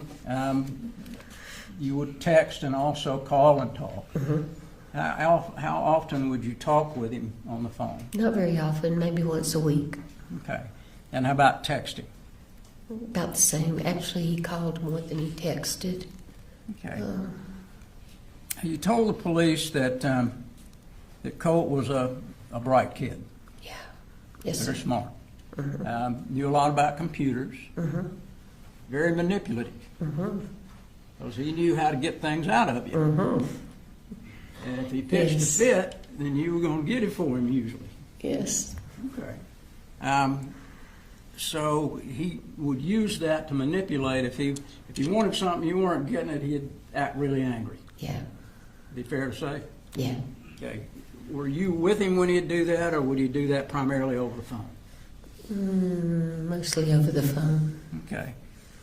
Was there ever a time that he got angry when you were there about not buying him something? Not that I can recall, Okay. but that doesn't mean it didn't happen. All right. So the only times you remember are things that he would put in text messages or phone calls about the anger. Yes. Is that right? Now, when you would come up here, would you go to church with Colin and the kids? I went once or twice, but most of the time after they moved up here and started, I would come during the week rather than the weekend. Okay. But you They knew went. that you knew that they were attending church. Yeah. I had been with them several times. It was a great church. All right. And you knew that Colin was working full time. Yes. You knew that he didn't drink anymore. Yes. Did you know anything about the job that he had here? What his work schedule was? How often he'd be away from home? He'd be away from home every day. They wanted him to work on Saturdays, and he would usually leave the house 6:30 after he got little Coley on the bus. Get home at 6 o'clock Okay. at night. And did you know that he took Coley to school, and then the older kids would have to catch the bus later? Catch the bus. So he would not be there when Colt would be supposed to be going to Right. school. And from your experience, you found out firsthand that Colt didn't always tell the truth about going to school. Absolutely. Okay, because one of these text messages, he was saying that he was at school, and actually he was in the house. And would he do that often? Would he say he was going to school? He told me every time I asked him he was. Okay. Did he ever say anything about liking the new school, Apalachee High School? Did he say anything to you about that?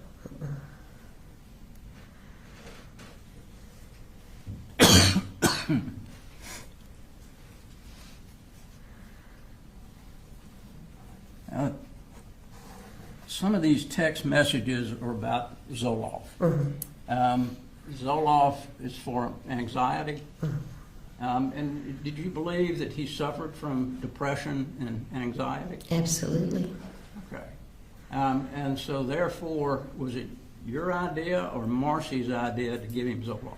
Well, Marcy brought it up, and I didn't necessarily support it, but I didn't fight her on it. I didn't try to talk her out of it. That was not something that Colin suggested. No. And how long had Marcy been giving him Zoloft? She started giving it to him after she went up, when she left rehab. August? No, she left sometime in July. Okay. I don't know July- how long after that she started giving it to him, but Okay. July or August of it was July 24? because it was around the 10th, I think, of July. All right.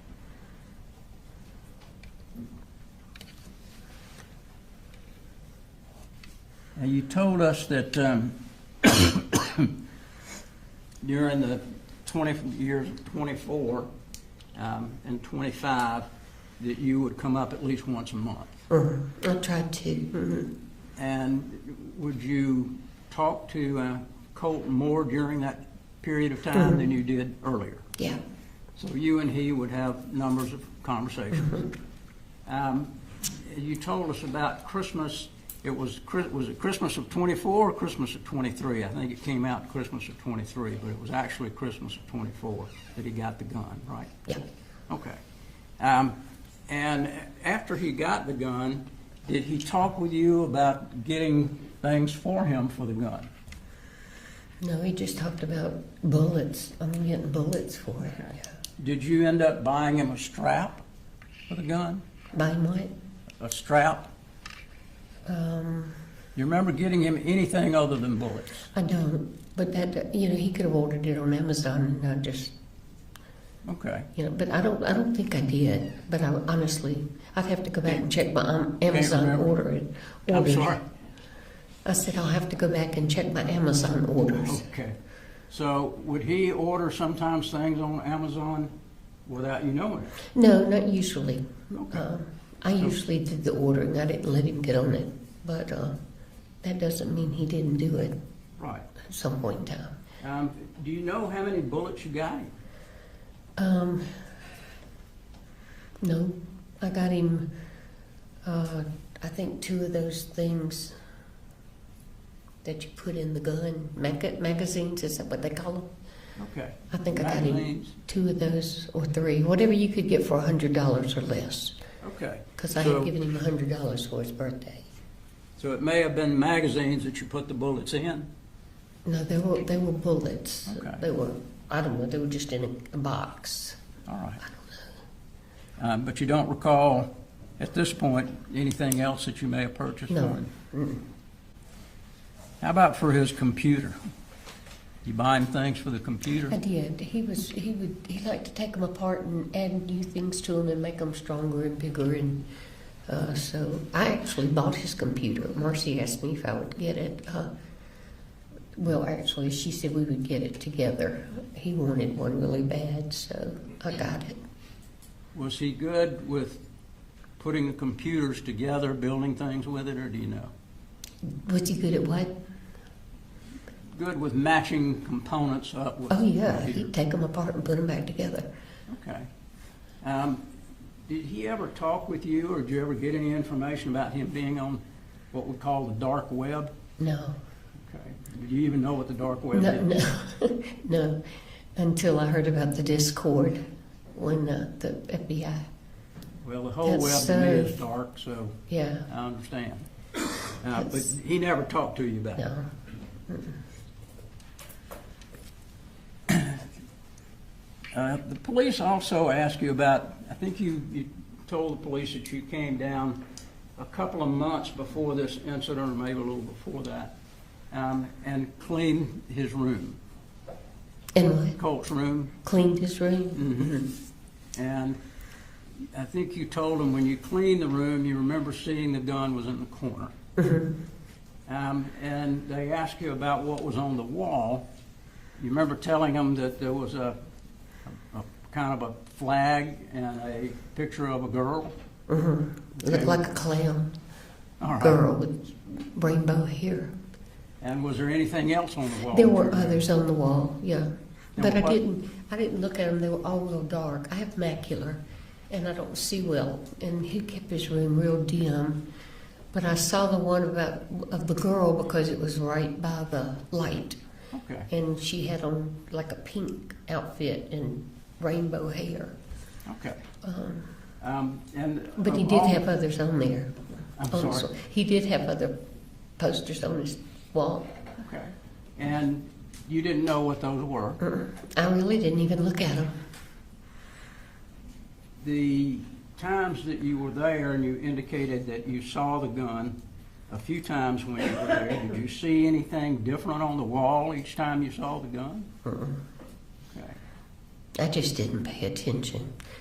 You know, like I said, he's had posters on his wall all these years, and it was usually dark when I'd go in. He wouldn't have anything on but his monitor.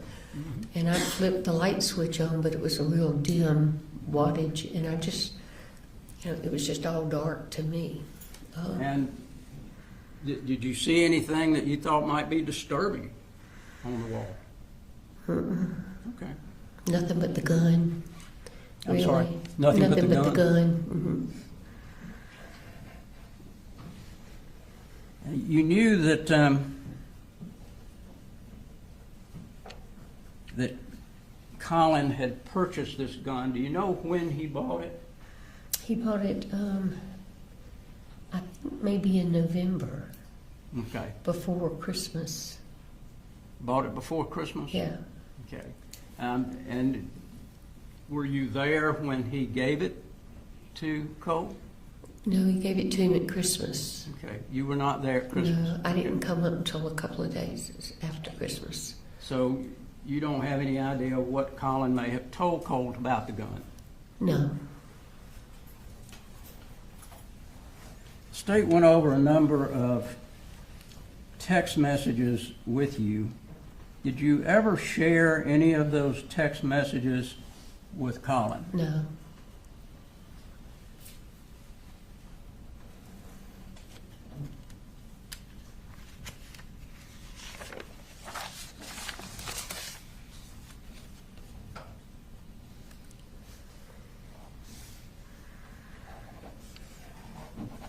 One of the text messages was Colt saying that she lied. I didn't say anything about killing you. That came from Marcy. Is that right? And Colt indicated that he did not say that. He would not what? Colt said he did not say that. Is that correct? Okay. Did you share that text with Colin? No.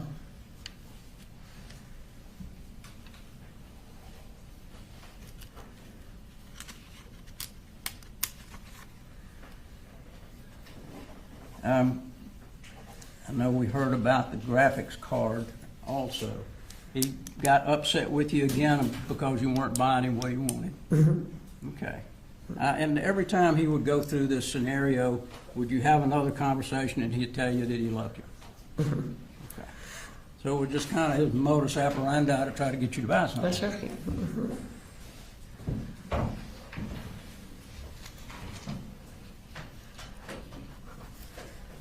When he talked about hurting someone, did you tell that to Colin?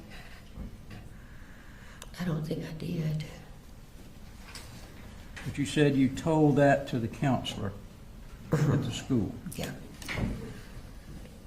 And if I told Coley, I don't remember. All right. And you also told us that on the 27th, when you went over to talk about the therapy, they told you that the best time would have been Saturday. They didn't tell you that was the only time. No, they said you could come anytime, and I said, well, Coley works all week. And she said Saturday would be better because most people don't even know we're open on Saturday. Okay. And she could get him in, he could get him in real quick. So Saturday would be the best time, but he Yeah. could come anytime Yeah. because they're available Yeah. anytime. And did you tell that to Colin? I did.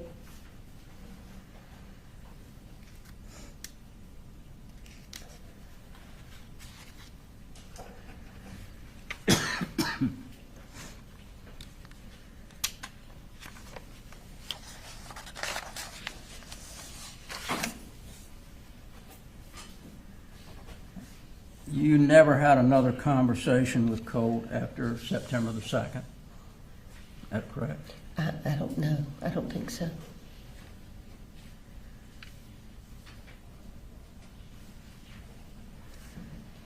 you also told us that you got some forms from the school, and you gave those to Colin, and he filled them out and turned them in. Actually, they emailed them to him. Email, okay.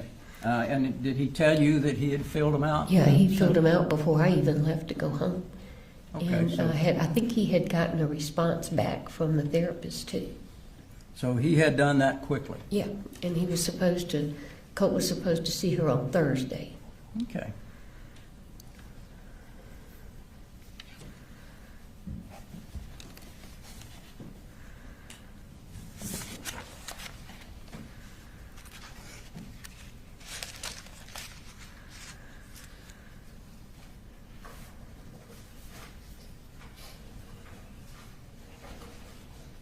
I just wanted to clear up, who called you to ask you to come and pick Marcy up? Colt. Colt. Okay, it was not Colin? No. It was Colt. No, apparently, I'm sorry, go ahead. And it was you and your husband and Marcy that came up? Oh, well, No. Marcy was already Yeah, here, I'm Marcy was sorry. here, yeah. But it was you and your husband to get Yeah. Marcy. Yeah.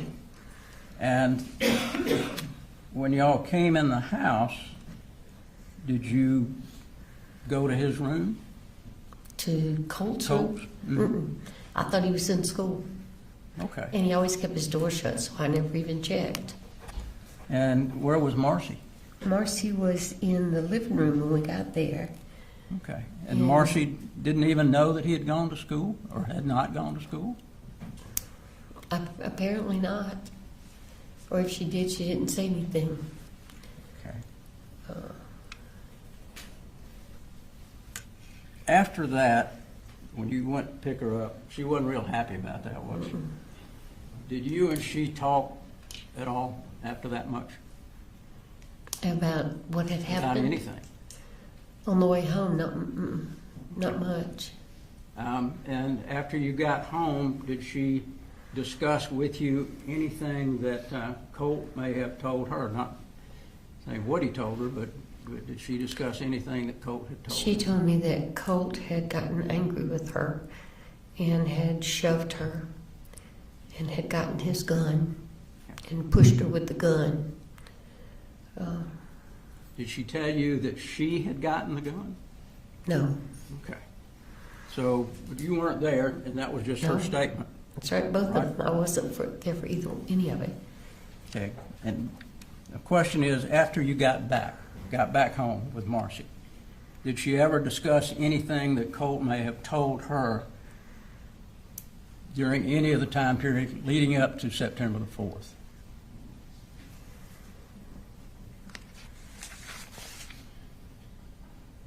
No, Okay.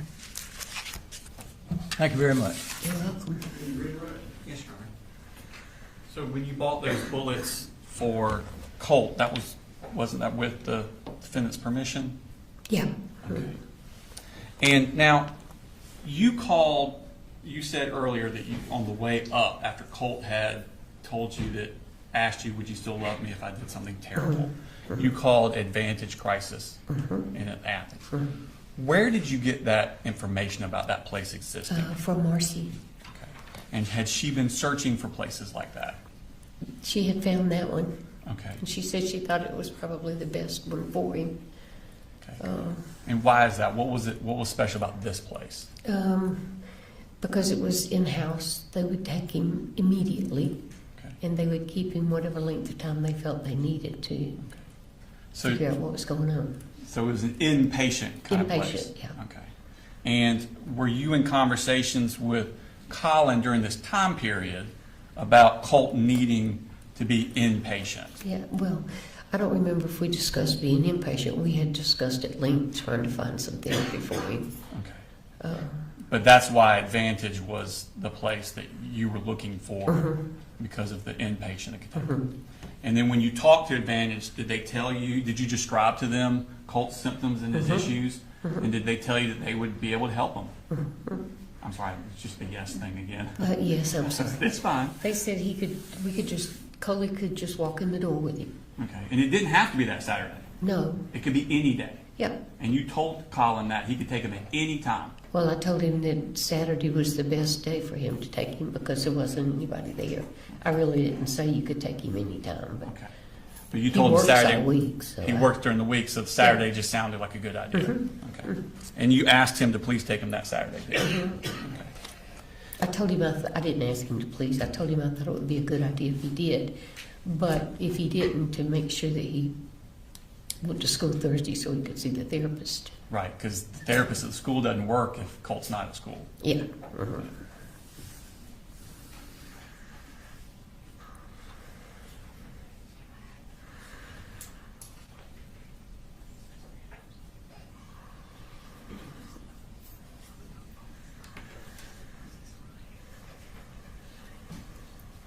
When the situation that you were talking about on Cross, where Colt shoved Marcy to the ground while he was holding the rifle, did Colin text you that day saying, "I need you to call, I'm at work, something's happening at the house"? You remember that? He did text me that, but I don't remember if it was that day, but yeah. Okay, so he was aware of that incident. Oh, I don't know. I don't remember when he texted me to call him. Okay. I don't remember if it was that day or not. Okay. Do you remember him telling you about the shoving down? Colin telling you about it? No, I just remember Colt telling me. Okay. You don't remember Colin texting you? I don't. But It's that a lot of doesn't stuff mean he happening, didn't. isn't it? Yeah. Is it fair to say that sometimes it you're- would be in my text? Okay. Is it fair to say that sometimes your memory's not? Yes. I'm Okay. 76. Yes. Is it possible that sometimes you can I'm trying to think of the word. I'm getting older too.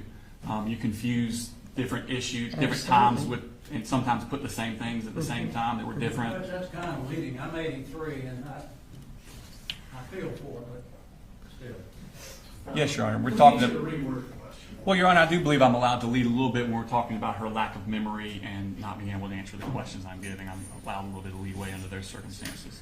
Well, just re-ask the last, reword the last question. Is it possible that you have issues sometimes putting two different memories together? Yes. Okay. But if I can continue, I do remember Coley and I communicating that day Okay. because I remember him saying, "Please don't bring Charlie up here with you." That's my husband, Okay. because he was afraid something would happen, And which that- was a and- valid fear. And that's the day that Colt shoved It Marcy was, down? yeah. I remember now. Yeah. Okay. Thank you. I have no further questions, Your Honor. Get rid of Cross. Just a couple of things. Take remind me. You knew that Colt and his dad, Colin, went hunting. Mhm. You knew that Colt had killed his first deer back in, was it 23 or 24? 23, I think. And matter of fact, they sent you a video Picture. of that. Mhm. Okay. And so you knew that his dad and Colt bonded over hunting. They did other things. They played golf, correct? But that was one thing that they bonded over, was shooting.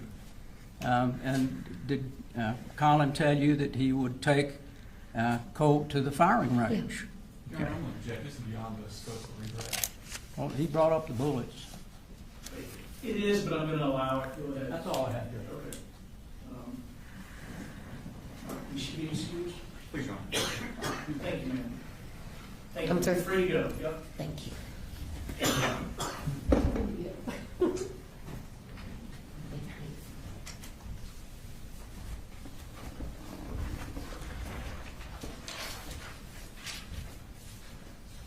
Who is the state's next witness? Vicki Lee, Your Honor. You need to take a break before. No, sure, jury, you need a restroom break, or raise your hand if you do. Yes, say no. State calls Vicki Lee to the stand, Your Honor. Just look back. Yeah, this is-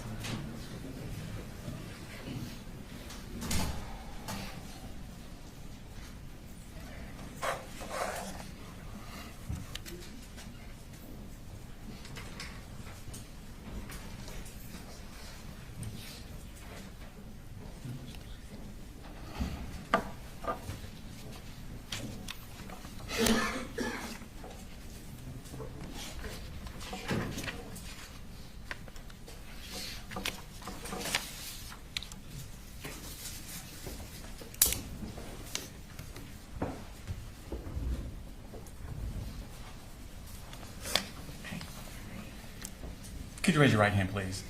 Swear the testimony you give in the now pending before this court will be the truth, the whole truth, not the truth, so be God. Yes. Okay.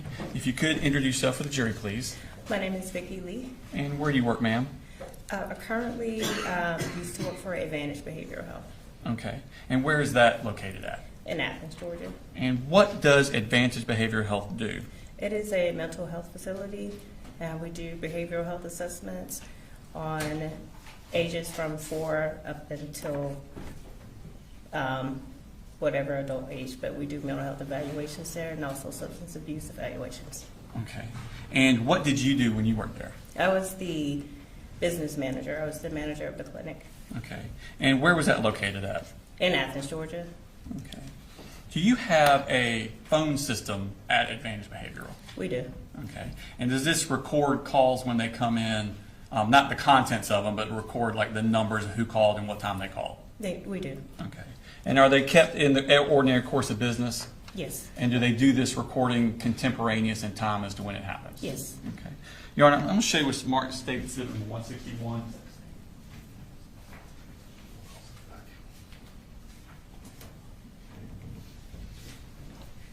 Yes, if you identify that. I think what we're going to be looking for is page 3. Okay. Are those business records from Advantage? It is. Okay. And were those given out as a result of a subpoena from Yeah. our office? Okay. Yes, they were. And was there a phone call made on August 27th? Excuse me. No objection, 161. No objection. It's already in evidence, Your Honor. Sorry. Yes, there was a phone call. That was me. Okay. And what was the phone number that it came from? I can see on here, but I don't remember specifically, but there's a number here. Mhm. If you wanted me to read that one, but Please. I don't know specifically. Yes. The number that it came from was 229-425-5704. Okay. That Thank helps. you. And I know you don't know the contents of that, but let's talk a little bit about Advantage Behaviorals. Are y'all open on Saturdays? Yes, we are. Okay. If someone was to bring in a child of 14, what would be the procedure for that? Typically, what happens is we get all of their information. We always do, every child that comes in, we always do a behavioral health assessment. Okay. So that's the primary thing that comes in. If there's anything else that happens after that, we will make that decision at that time. Okay. Do they have to be brought in by a parent? They do. Okay. If someone were to bring in on a Saturday, or do they need an appointment to come in? No, we don't Okay. need, you don't need an appointment. Okay. For this behavioral assessment, what would happen if someone, if a child around the age of 14 came in and presented with symptoms that they were cutting themselves with a knife? Typically, at that particular time, once we do the behavioral health assessment with the therapist, typically, more than likely, we will require a mandated referral to a psychiatric hospital, which what we typically call is a 1013. They are not allowed to leave our facility unless they have to take them to that psychiatric hospital. They are not allowed to leave our facility until that has been done. Okay. What if they presented with physical violence to parents, such as pushing or hitting? If we have deemed that it is an unsafe environment, we don't allow the child to go back with that parent because we do believe that the child needs to be safe and it needs to be a safe environment also between the child and the parent. Okay. What about property damage, like if the child was putting holes in doors or breaking windows? All of those would be concerning to a therapist at our facility. Also, if they're having the conversations with the parent and also the child, sometimes at that point we do make that recommendation to be 1013. Okay. And again, 1013 is inpatient. Yes, Okay. it is. What about if the child presented with panic attacks? That would not necessarily require a 1013, but it just determines what is actually discussed with that therapist at the time. What if they said phrases like, I have no control over what these things say and tell me to do? So those are type of situations or conversations that we primarily would look at. Those types of things, we would kind of, at that particular time, kind of decide if that child would need to go to a psychiatric facility. Most of what we do is homicidal ideation, suicidal ideations. If it is a plan, they have a plan and things of that nature. Those are typically red flags for us. Okay. What if you find out they have a specific fascination with school shooters? That would definitely be a red flag for us. Okay. And what if you found out they also had access to firearms? That would be a red flag too. Okay. Just Yes, sir. Good afternoon, Miss Lee. For the jury, what's a custodian of records? What is a custodian of records? Medical records. Well, you said you're the custodian of records for Advantage Behavioral I'm Health? the business manager for Business manager. Yes. All right. Yes. So you're familiar with the records at that practice? Yes. Okay. And what is your educational background? So as far as my education, I do have education in medical billing and coding. Okay. So I do have an associate degree in that. Okay. And I don't mean this, but just to make sure I'm not getting the roles mixed up, you're not a therapist at Advantage I am not Behavioral a Health? therapist, Okay. no. But I've managed a Perfect. therapist, yes. Gotcha. Yeah. All right. Well, that must be fun. Okay. So according to this, there were 3 phone calls from this particular phone number. Is that correct? That's correct. And then it lists the duration of the phone calls by seconds. Is that right? Yes. Okay. But as you testified earlier, you're not sure what the contents of those were. Once we were able to talk to the staff, it was determined that what happened was we got a phone call from someone inquiring about I don't know if I'm supposed to say the names or not, but they called about him. They called our crisis line, which we do have an on-site psychiatric facility. So there, Okay. that call was transferred to our main office, which we service kids. And how are you able to determine that? Determine what exactly? Well, you just said that someone called about this particular person and it was forwarded to this particular, where are you getting that information from? So we got it from the phone records. From the phone records, but how do you know what the contents of the phone call was? Because we can actually hear the recording. Oh, you have a recording of it. Well, not this right here, but yes, our phone calls are recorded. Your phone calls are recorded, but you don't have any recordings of these 3 phone calls? Is that correct? Not that, to my knowledge, they don't. Okay. Yes. Gotcha. But I gotcha. do know that this was, talking to our staff, they do recall the conversations, the call that was transferred to them. They all remember that. Who was the staff you spoke to? I didn't speak to, I don't remember. These people no longer work there. All right, so Judge, I'm going to object that would be hearsay. And I would ask that to be struck and the jury be instructed not to consider that. You have a response? I didn't, I wasn't asking the question. I understand. I mean, testimony has to be based on personal knowledge. I'll ask the jury to disregard the comments that came from staff that the Advantage Behavioral. Okay. Now, you were talking about a 1013, which is an involuntary commitment. It's not involuntary, it is voluntary. It is voluntary. Yes. So you can't hold the person Well, if they for a don't want child, to be there? For a child, we can't. Okay. Because we are not allowed to let that child leave our facility once we have 1013 in. Okay. And you said that could be based on an unsafe environment. It can be. It just Okay. determines what the therapist decides at that particular time. If they feel like it's an unsafe, if the child is going to do harm to himself or others at Right. that particular time, yes. Okay. And that would obviously be based on conversations with the child and with whoever else was there. Is that Right. correct? Okay.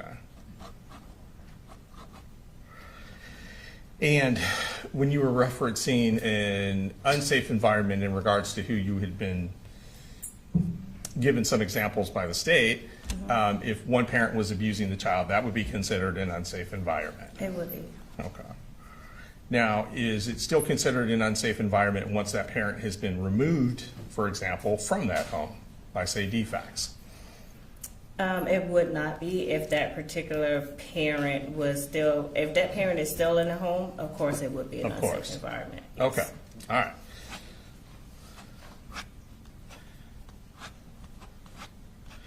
And if you interviewed a child and he or she presented no symptoms, that child would not be 1013, No, correct? but we do have a safety plan. We do have to have a safety plan. Anytime anyone comes into our facility, we do have to have a safety plan in order for them to leave. So everyone, well, let me clarify that first before we move on.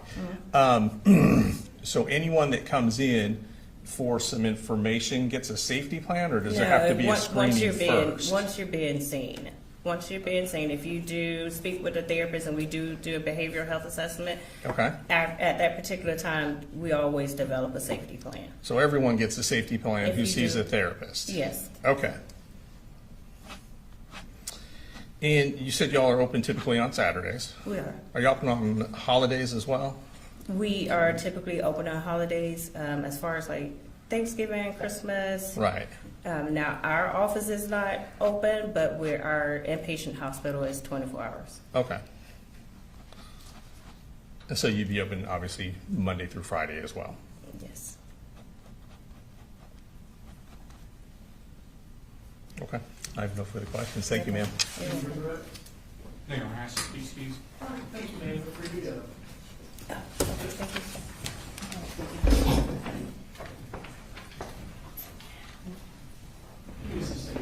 It's pretty long. I think I see a hand anyway, is that right? All right, ladies and gentlemen, we'll go ahead and take a 10, 15-minute break.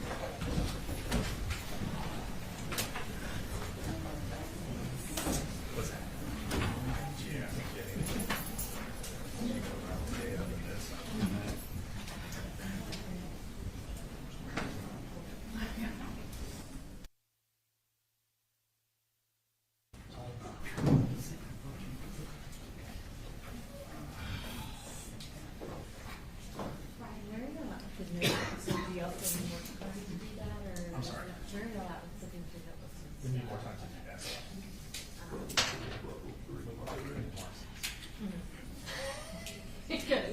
I assume, but I just want to presumption.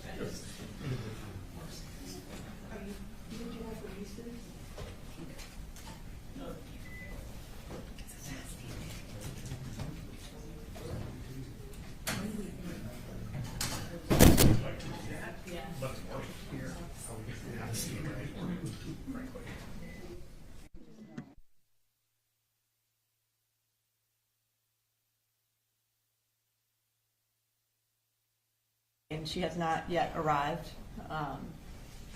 We are in the process of, I guess, locating her. We believe she is 10 minutes away based on our efforts to find her. So Mr. Hobbs and I were discussing kind of other options. She would be our last witness for the day. Okay. He does not believe that he would get through his cross today if I started my direct. I can share with the court the crosses. This is going to be our longest cross-examination. It's probably going to be at least 2, if not 3 hours, Okay. if not more. And it's up to the court. I don't necessarily have a problem with starting her and ending on Monday. I also don't have a problem if you want to do it a different way. Our issue is I just haven't laid eyes on her yet, so I don't know what kind of. How long do you anticipate direct will be? I probably an hour to an hour and a half. I think it just kind of depends on how much I have to refresh my recollection with stuff. I also would say Mr. Berry and I still do need to look at some of the exhibits and the phone records. I know the state would probably like Ms. Gray to be here to slap some type of court order on her to reappear on Monday. But Yes, we would also, if the court decides to wait for us to call her on Monday, we would ask that there be some sort of court order from you requiring her to come back. When is the witness that you anticipate the big notebooks that I mentioned before with them reviewing ahead of time? I have at least another day of witnesses before we get to her. Okay. Maybe a day and a half, maybe 2 days. So there's little we can accomplish with the jury anyway, unless she walks in and, if you had to predict, when do you think the state might rest? What do you think? Do you have any sort of idea? We would believe Wednesday or Thursday.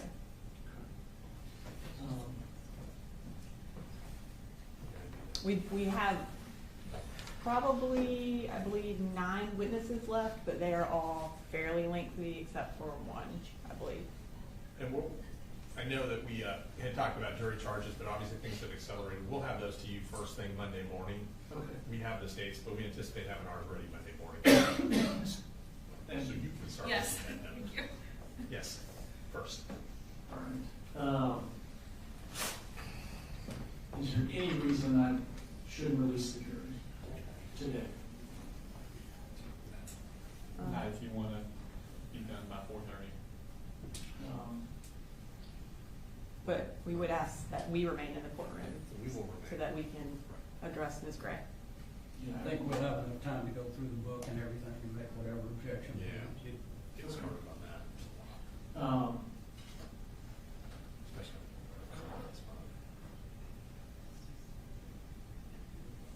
All right. Is there anything you want me to tell the jury other than just? Just tell me I have some lawyer stuff to do. They're gonna get an early release on Friday. Just tell them the state can't get their witness here. Oh, well, we're getting her here. This may take a little longer than we thought. We just don't know what car you Judge, when she does get here, I think we're gonna have to charge her with the fact that she is still married to Colin, so there is a marital privilege. She's gonna have to waive that on the record. So I think we need to, I don't know whether she needs a lawyer with her to do that, but I think we need to do that when she gets here. I don't believe that is the case, Your Honor. I don't think legally she has to waive the marital privilege on the record. I think that would be something, an antiquated view of that statute. I think it has changed since then. Well, it's been a minute since I looked at it, so I'm gonna look at it anyway. So you just did that on another murder case that I had. Like testifying about.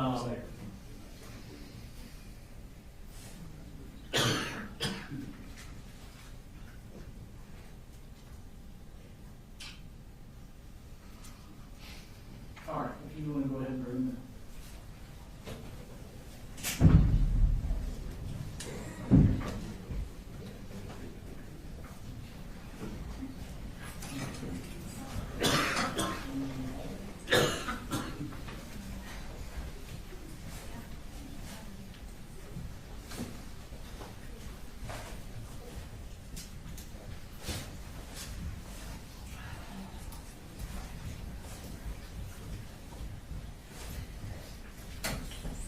Y'all can see.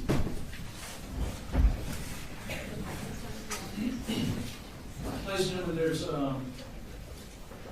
no additional witnesses or evidence that's going to be presented this afternoon. There's some evidentiary things that the lawyer's going to work on. So we're going to have to stop early. You've been very dedicated this week. I do appreciate it. I want you to know that. If you'll just relax and enjoy your weekend. See you Monday morning as usual. Again, stay off social media. Don't watch the news.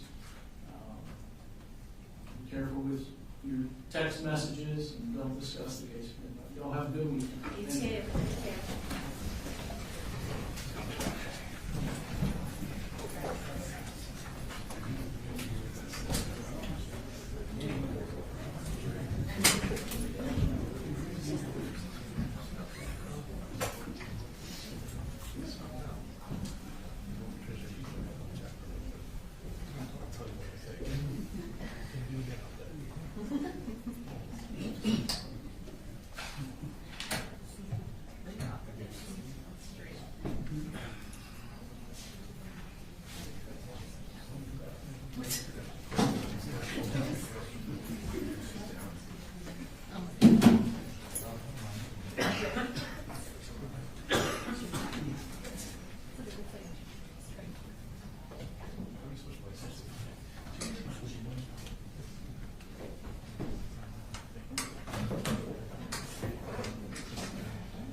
Take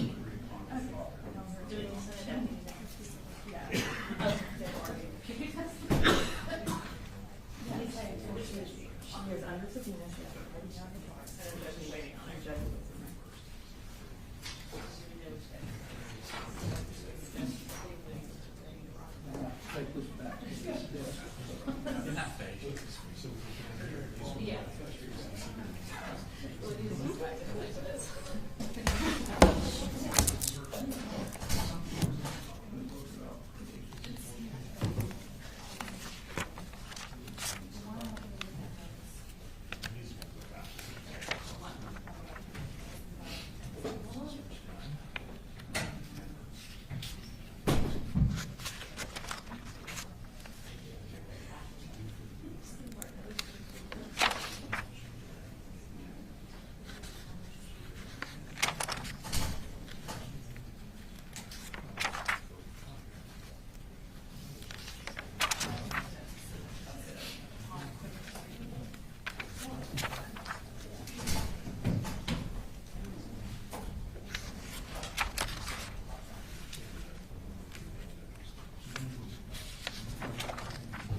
Chairman, may we approach? Yes.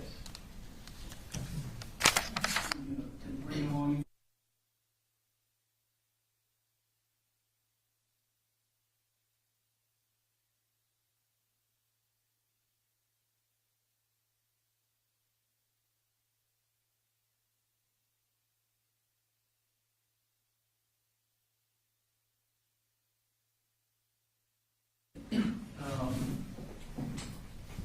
So, listen, there's some concern, you were the next witness and you weren't here when,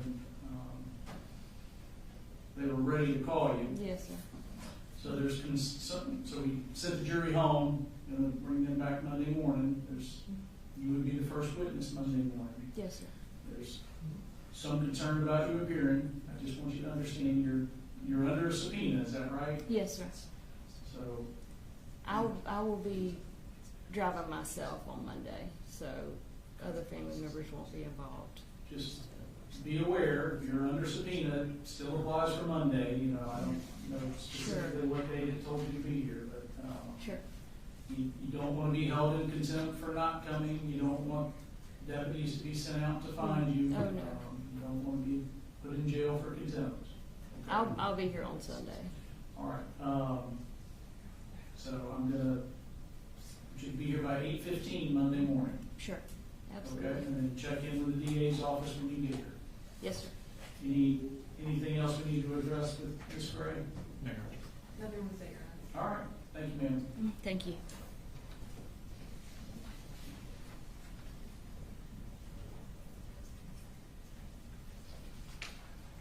All right, anything that y'all need me to do to help pave the path for a smooth presentation on Monday? I know y'all may need to look at some things, you may need to talk, but we're not ready for me to do anything, is that right? That is correct. And I think you indicated the larger notebooks that y'all needed to review, that's not being presented until, it's not on Monday. Correct, it'll be Tuesday or Wednesday. Okay.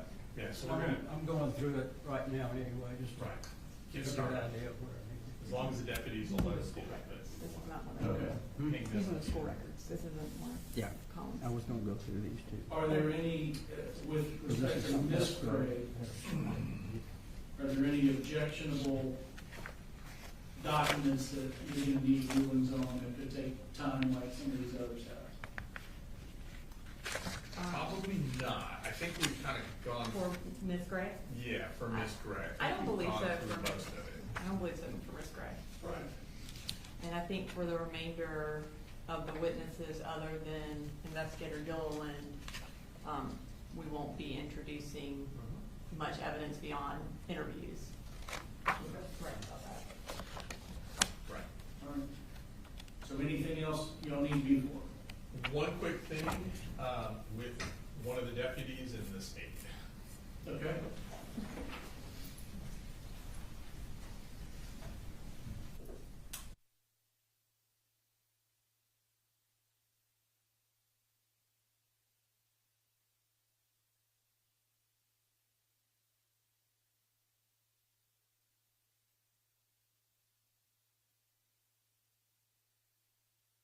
Need to address. No, sir. All right, well, I hope y'all have a good weekend. You too. We're adjourned for the day. No.